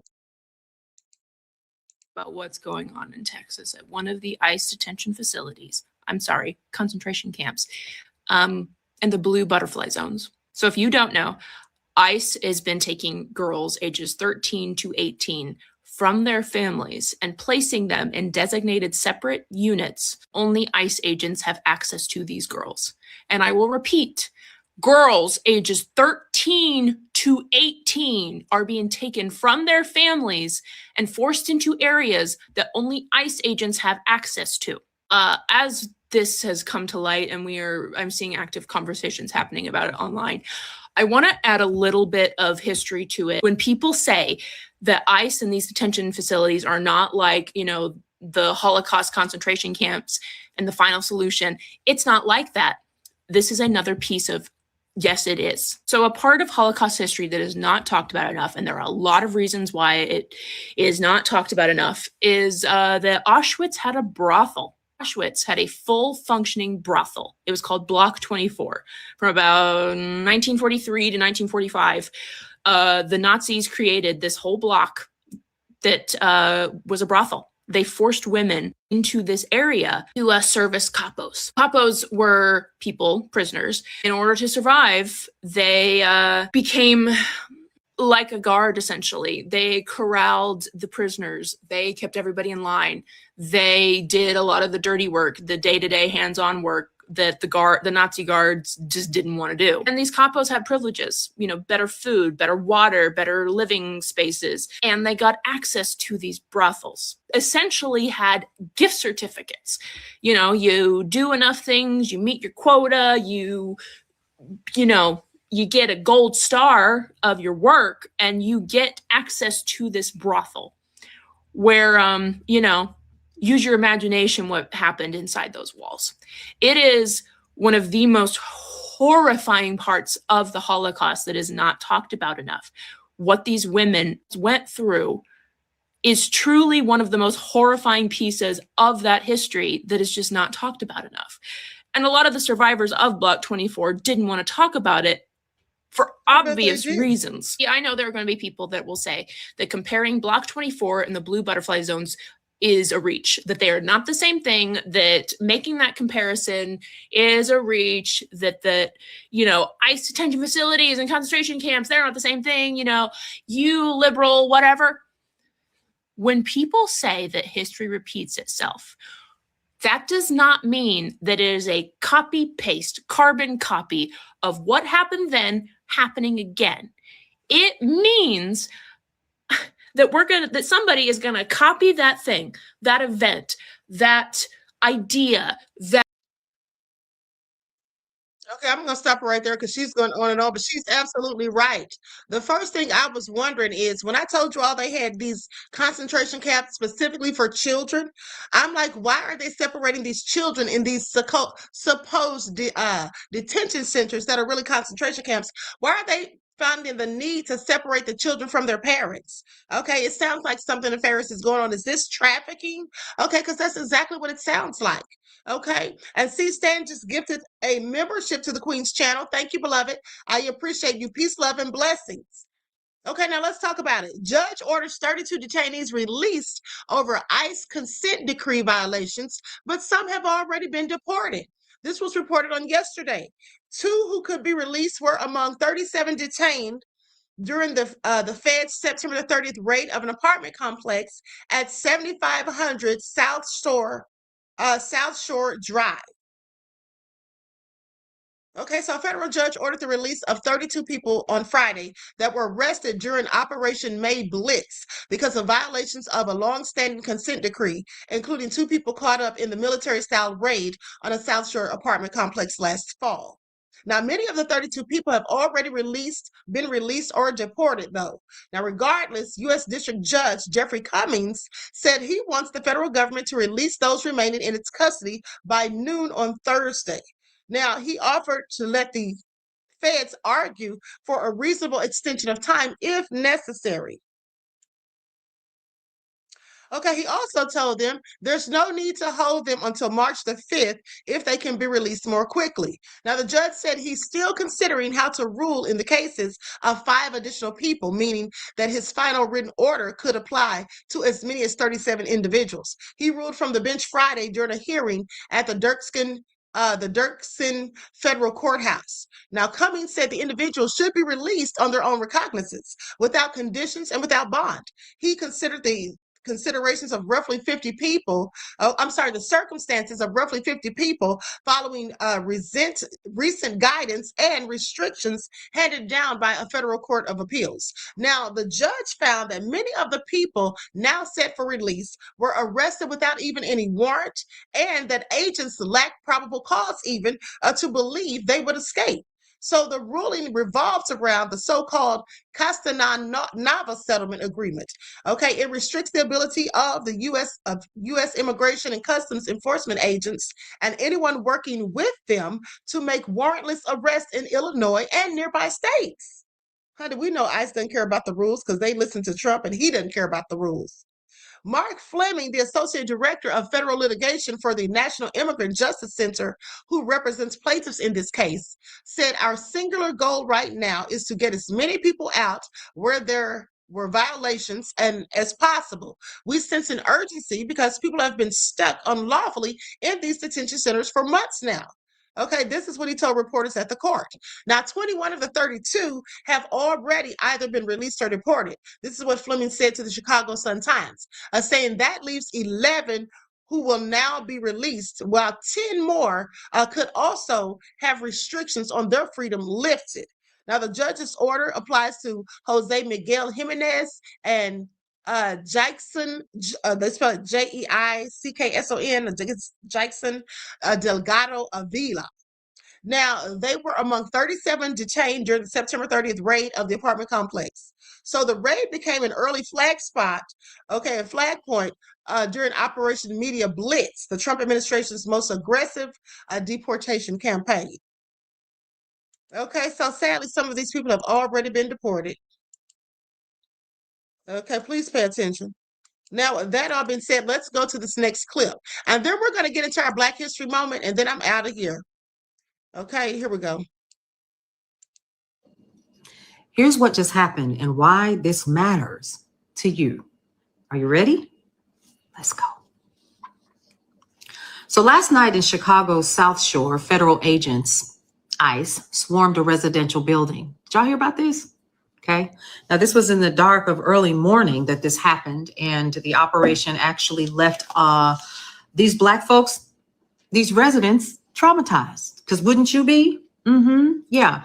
So questioning constitutional boundaries was absolutely what happened, and demanding accountability is the next thing. So voices from the ground, and what we should be watching for is what we're getting ready to go over right now. You ready? If you're not, go ahead and scroll on now, because a lot of y'all like to argue and stuff and say that we're lying and we're making this up. But baby, this was reported on by their local news. So the raid took place around 75th and South Shore Drive, according to DHS. There were 37 arrests that were made, with the CBP, the FBI, and the ATF that was involved. Now, their media confirms that U.S. citizens were among those that were detained, though temporarily. Now, residents report agents asking names, birth dates, and demands of warrants, even unrelated ones. There is actual video of people in zip ties being led to a nearby school lot at 1 o'clock in the morning. Now, witnesses have actually described tear gas, flashbangs, property destruction, and van transports segregating Black people from immigrants. Now, here's what some of the folks that were there actually said. They just treated us like we were nothing. It was scary because I had never had a gun in my face.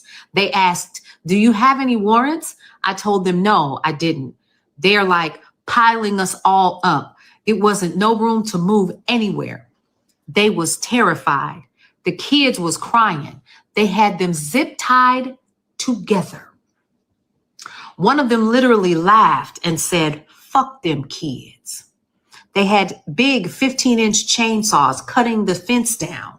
They had the Black people in one van and the immigrants in another. I was placed in a plastic zip tie handcuffs and detained for nearly 2 hours. Once I went into the hallway, they put us in the plastic wristband thingies. They just took our information. Someone else. Hold on. Now, haven't we heard this story all before? This can't be the same exact story. She's got to be talking about that story we heard months ago. This can't be. She has it dated for yesterday or for the 26th, 2 days ago. This has to be the same story that we already heard, because she's saying exactly what was already reported, because I reported on it. She's saying that they had the zip ties and one of the agents said, "F them kids." We already heard this, ma'am. This is an old story. I'm sorry. I thought this was something new that she was talking about. I thought this happened again. That's clearly the same story. Or maybe she just wants to reiterate it. Okay, but yeah, I reported on that when it first happened. Okay, so now let's go to this woman being harassed by ICE agents, clearly, and they're racially profiling her. So, ma'am, what's here? What country? Were you born here? Were you born here, ma'am? What country were you born in?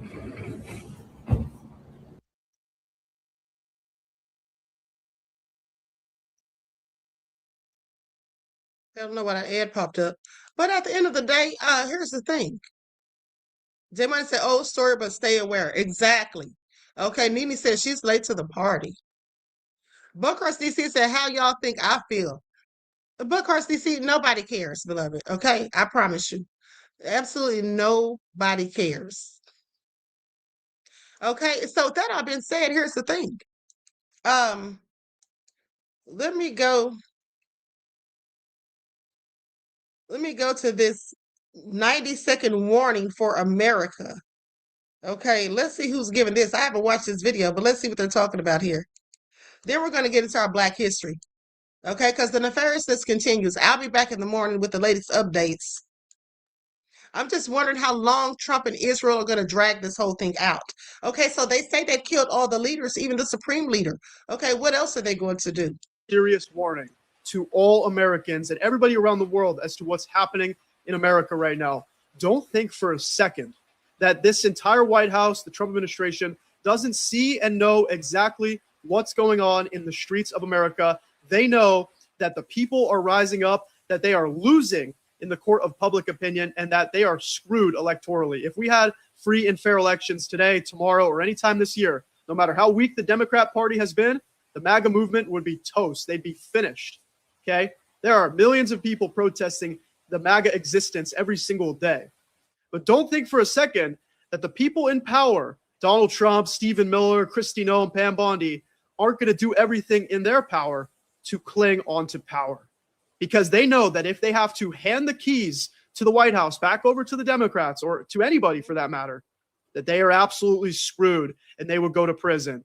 So these criminals are going to find a way to rig the rules of the game, to come up with some new laws, to invoke the Insurrection Act, martial law, put ICE agents at voting sites, anything they can do in their power to try and change this country fundamentally and permanently, so that they never have to face consequences, and so that my most serious warning to all Americans and everybody around the world as to what's happening in America right now.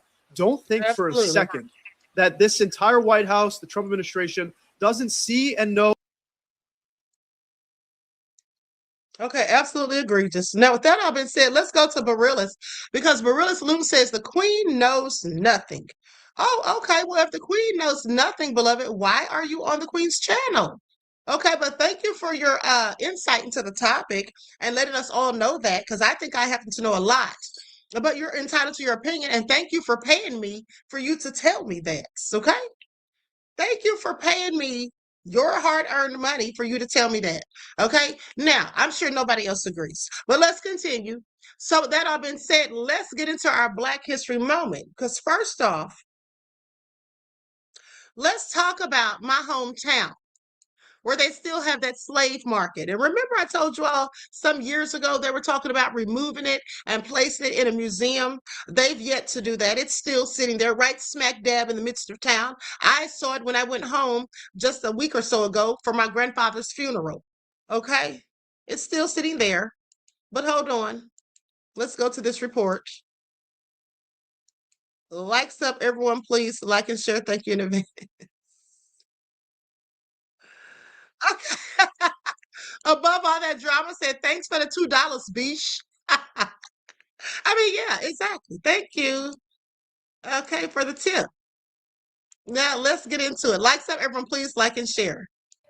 New at 6 tonight, a Georgia city quietly decided this week to remove what historians describe as one of the most historic monuments in the state. The city is Louisville, located outside of Augusta. And it is home to what appears to be a monument unlike any other in this state. 11 Livestock Richards paid a visit today. He has more for us tonight. This structure in downtown Louisville has been standing here for more than 220 years. It may be gone by the end of this year. Every time I think about it, it almost brings tears to my eyes. James Ivory says he has lobbied authority in Louisville for decades to remove the open-air wood frame building described blandly in a historical marker as the Market House. But hundreds of slaves were sold here. Got black folks standing up here in chains, mothers with their little babies, torn from their arms, and sold to the highest bidder. The Market House dates to when Louisville was the capital of Georgia, decades before Atlanta was founded. Another marker placed here 80.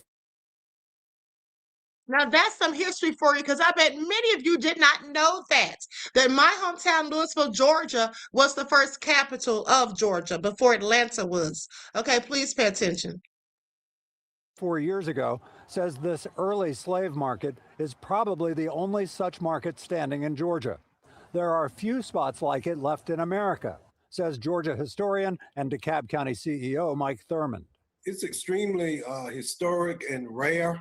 literally sacred ground when you consider that thousands of Africans, later to be African Americans, were sold like cattle. This is the white racists, this is their heritage. Ivory says he wants it relocated away from Louisville and Jefferson County. You know what it's telling me? That black peoples are no more than 3/5 of a man. But Thurman says the market has a broader historic context. But what it really represents to me in proper context is the courage and the determination of enslaved people to maintain their humanity. The structure's final destination is to be determined, but we're told that there is a strong contingent of folks who do want to keep it somewhere here in Louisville, Georgia. So, embarrassing story, guys. I got hit with a medical bill recently and I did not. Let me tell you something. At the end of the day, the people who don't look like me don't want to get rid of it. That's why it's still there. Okay, that's why it's still there. They don't want to get rid of it. Okay, please pay attention. And also, they have something buried beneath it. Now, I don't know what's buried beneath it, but they have like a plaque. If you walk inside of the, if you walk onto the slave market and you look into the flooring, they have a piece of metal. It's like a plaque, and it says that there's some sorts of it doesn't say exactly what it is, but it just says that this is not supposed to be opened until the year 300 and or not 300, but the year 2000 and something. It's like at least 300 years from now. Okay, it's like 300 years from now, basically. And I'm like, what do they have in there? I'm just wondering. Okay, and then some people say, why hasn't anyone burned it down? Well, supposedly it's been sprayed with some sort of chemical that prevents it from being burned. Some sort of fire blocking chemical. That's what they called it. Some sort of fire blocking chemical. Because my father said that when he was like 16 or 17, a group of teenagers tried to burn it down. Okay. And then also, I remember one year, like maybe 20 years ago, somebody actually stole the bell and they issued like a $5,000 reward and the bell was returned. Okay, so please pay attention. These people are so nefarious. This is like, the greatest history for them. But at the same time, they want to act like, slavery wasn't so bad. Okay, please pay attention. Or they want to rewrite history and then talk about getting rid of critical race theory. But they want to keep the remnants of it that they want to keep. And also, they also in Louisville, Georgia, have a Confederate cemetery. Now, during the riots, the protesting and everything, not riots, but during the protesting that was going on in 2020 due to the murder of George Floyd, Breonna Taylor, and Ahmaud Arbery, they tried to be slick because remember, people were going around destroying and knocking down these Confederate monuments and things, and so they changed the name of the funeral or the cemetery. They changed it from the Confederate cemetery. They took the word Confederate out of it and changed it to the Civil War cemetery, okay, in the hopes that it wouldn't be destroyed. Okay, please pay attention. Since the city of Louisville voted to move the slave market located downtown, and now some residents are frustrated it's still there. Our Celeste Springer went out to talk to them and tells us where they say they're going from here. To a passerby, this might look like a simple pavilion, but these beams have stories to tell, and some see so much more than a wooden structure. I see that foot, and it came so clear. I see that foot and that knee on our neck. Built in the 1790s, the lives of slaves were auctioned off here. Now it still towers over downtown. Somehow or another, they have been keeping it there. For what reason? I don't know. The city voted to move the monument in August of 2020. Months have gone by and still here it stands. They've been dragging their feet of it being moved. Eugene Washington, chairperson of Concerned Citizens of Jefferson County, tells us back in April, the city said they will have a firm plan for the market in the coming months. But he doesn't have faith that'll happen. We have no doubt because of the way they treat us in the past and the way they have done in the past, we don't think it's going to happen. And says if the city doesn't hold up their promise, they're going to apply more pressure. We'll get with the business owners, and have a meeting with them. because maybe they can persuade the powers that be to do the right thing. And if that doesn't work, he says a boycott might be in the works. And soon things just die out. I think that's what they're waiting for. But we're not going to let this die. And for now, the market still rests here, covered with cobwebs and American flags, a reminder of a piece of American history some want left in the past. Celeste Springer, on your side. And though the city voted yes to move the monument last year, we still don't know where it will go or if anything will go downtown to replace it. What we do know is when they cast that vote, the city administrator said there could be legal hurdles ahead. What's GovPlus? Okay, absolutely egregious. They love their nefarious history, like I said. Now, let's talk about Operation Move. Remember the bombing of Move in 1985 in Philadelphia, and they got a black mayor to give the order to do so? Okay, I want you all to pay attention. And the reason I talk about this often is because, there's still many young people who've never even heard of this. Okay, there's young people who have never even heard of this incident. So I'm going to go to a clip. Likes up, everyone, please like and share. Thank you in advance.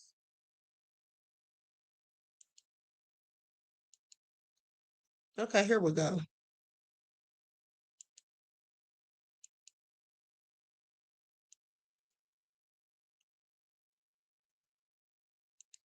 They called it a small war.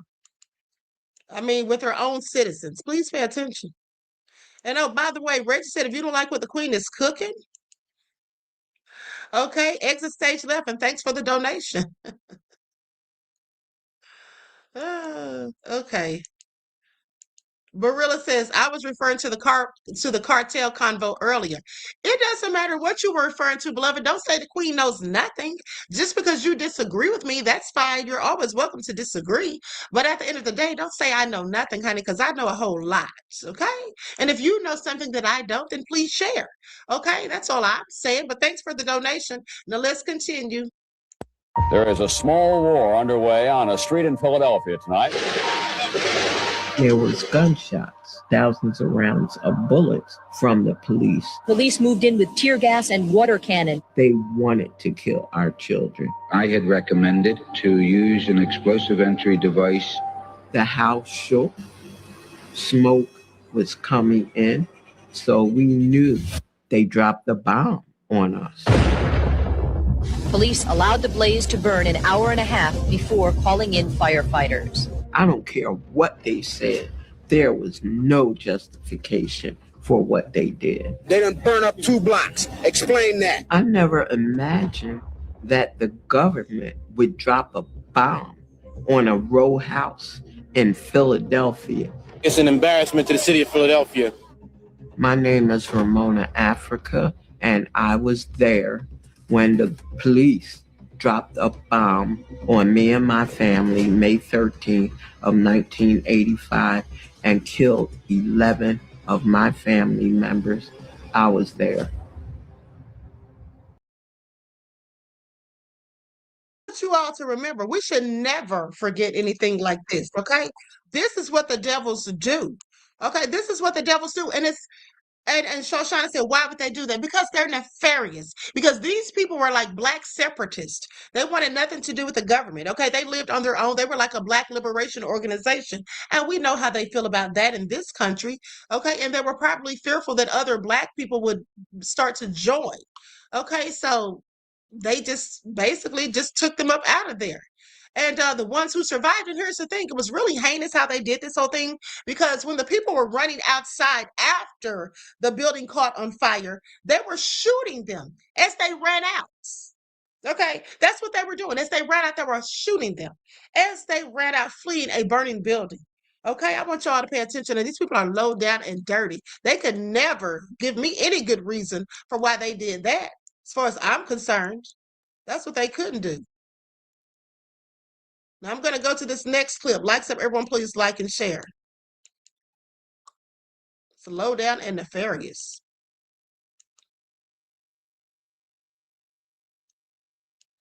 Family, they locked us up for 41 years for something we didn't do. Janet Africa's 12-year-old daughter, Delisha, was one of 11 people killed in the 1985 bombing targeting the Black liberation group MOVE. She was told that her child's remains had been turned over to relatives, but all this time, those remains have been at the University of Pennsylvania's museum.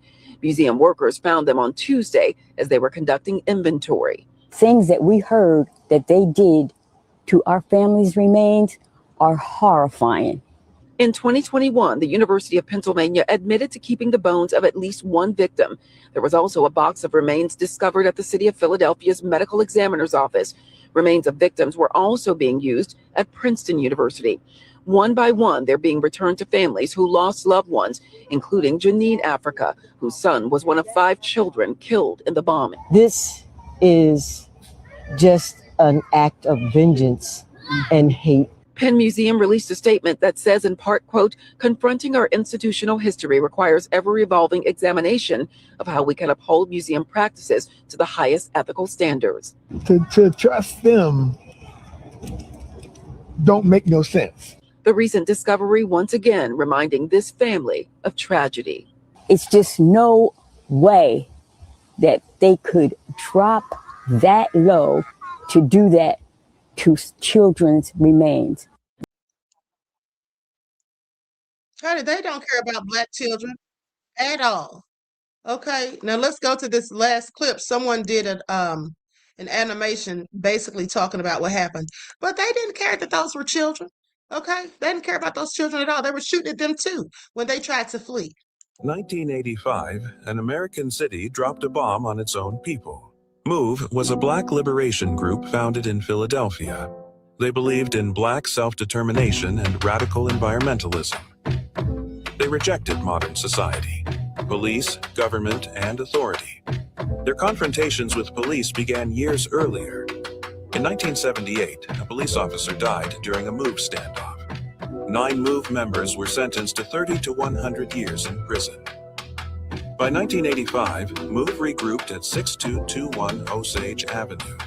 Neighbors complained, noise, weapons, and fear. Philadelphia police decided MOVE had to be removed by force. Over 500 police officers surrounded the block. They brought explosives, assault rifles, and a helicopter. The city ordered everyone to evacuate, except MOVE. Tear gas failed, gunfire followed.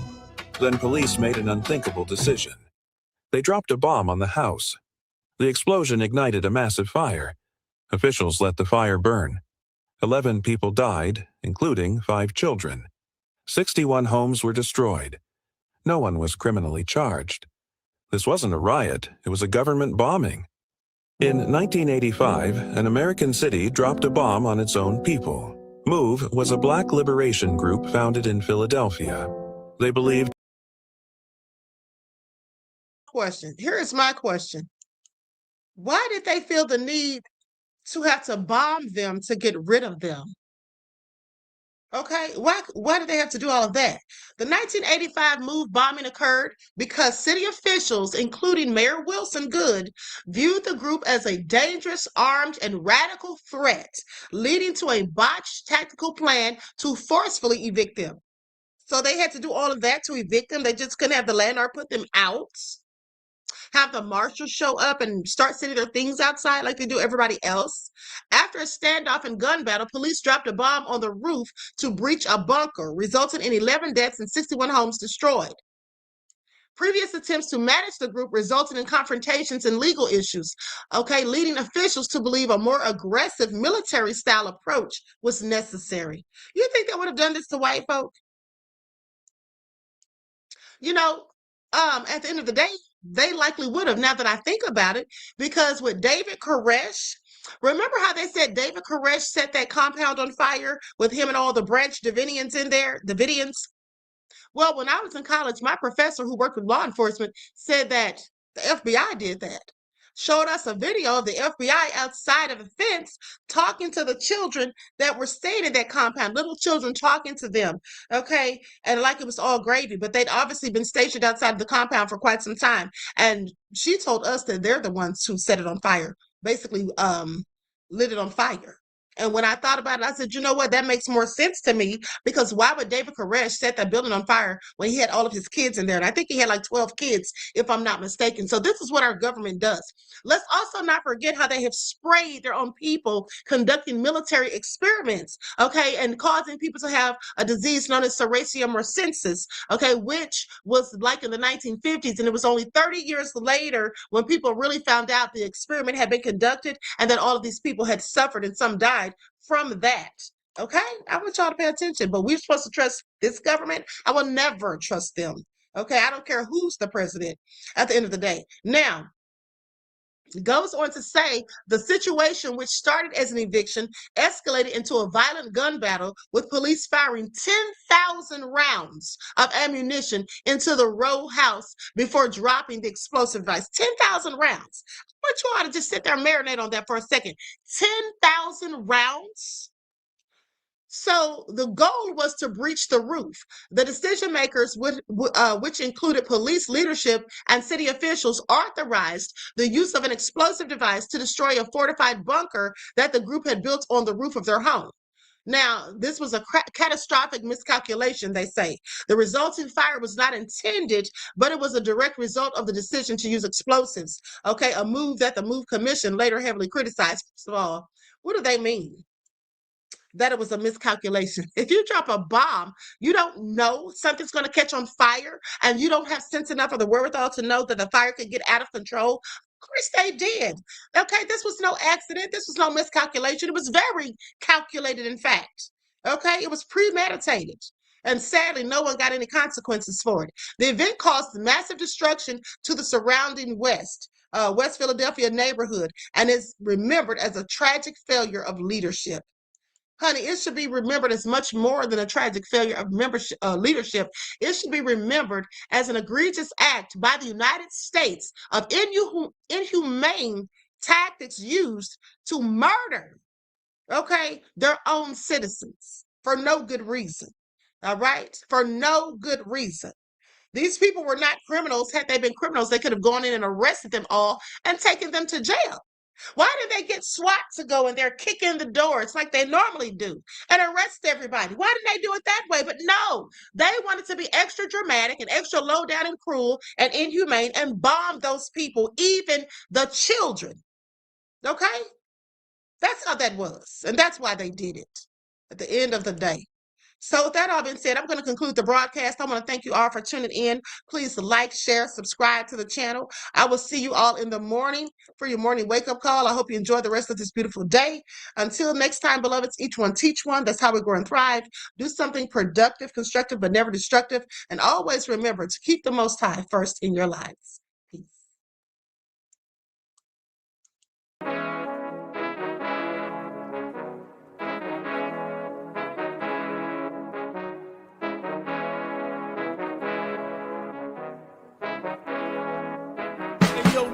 Hit him with that gold all in my skin, God all in my blood, kings all in my circle. You touch one of mine and you're done. They show no love for the queen.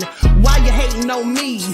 Is it cause I'm free and I got Malcolm X in my jeans? I got dreams like King Luther, shed blood like Kunsa. You ain't helping my people, I ain't got nothing to say to ya. I want all the smoke like hookah.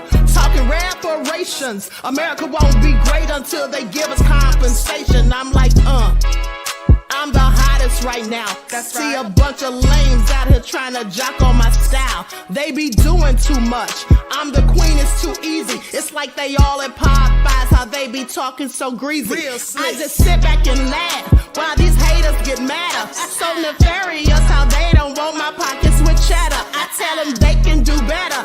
These snakes in the grass can leave a bite on your ass, cause y'all be trusting too fast. I got my foot on the gas, other one on they necks. Dropping receipts on haters, you better show some respect. I'm never facing regrets, we only facing the threats. Running through every challenge like a relay, break no sweat. It's a cold game, so I got that blanket with me. Now that my people awaken, ain't no going to sleep. I do not play by my piece, this time I'm playing for keeps. You talking slick, but when I see you like them ends, we gon' meet. And I got gold all in my skin, God all in my blood, kings all in my circle, you touch one of mine and you done. They show no love for the queen. Why they hating on me? Is it cause I'm free and I got Malcolm X in my jeans and I got gold all in my skin? God all in my blood. Kings all in my circle, you touch one of mine and you done. They show no love for the queen.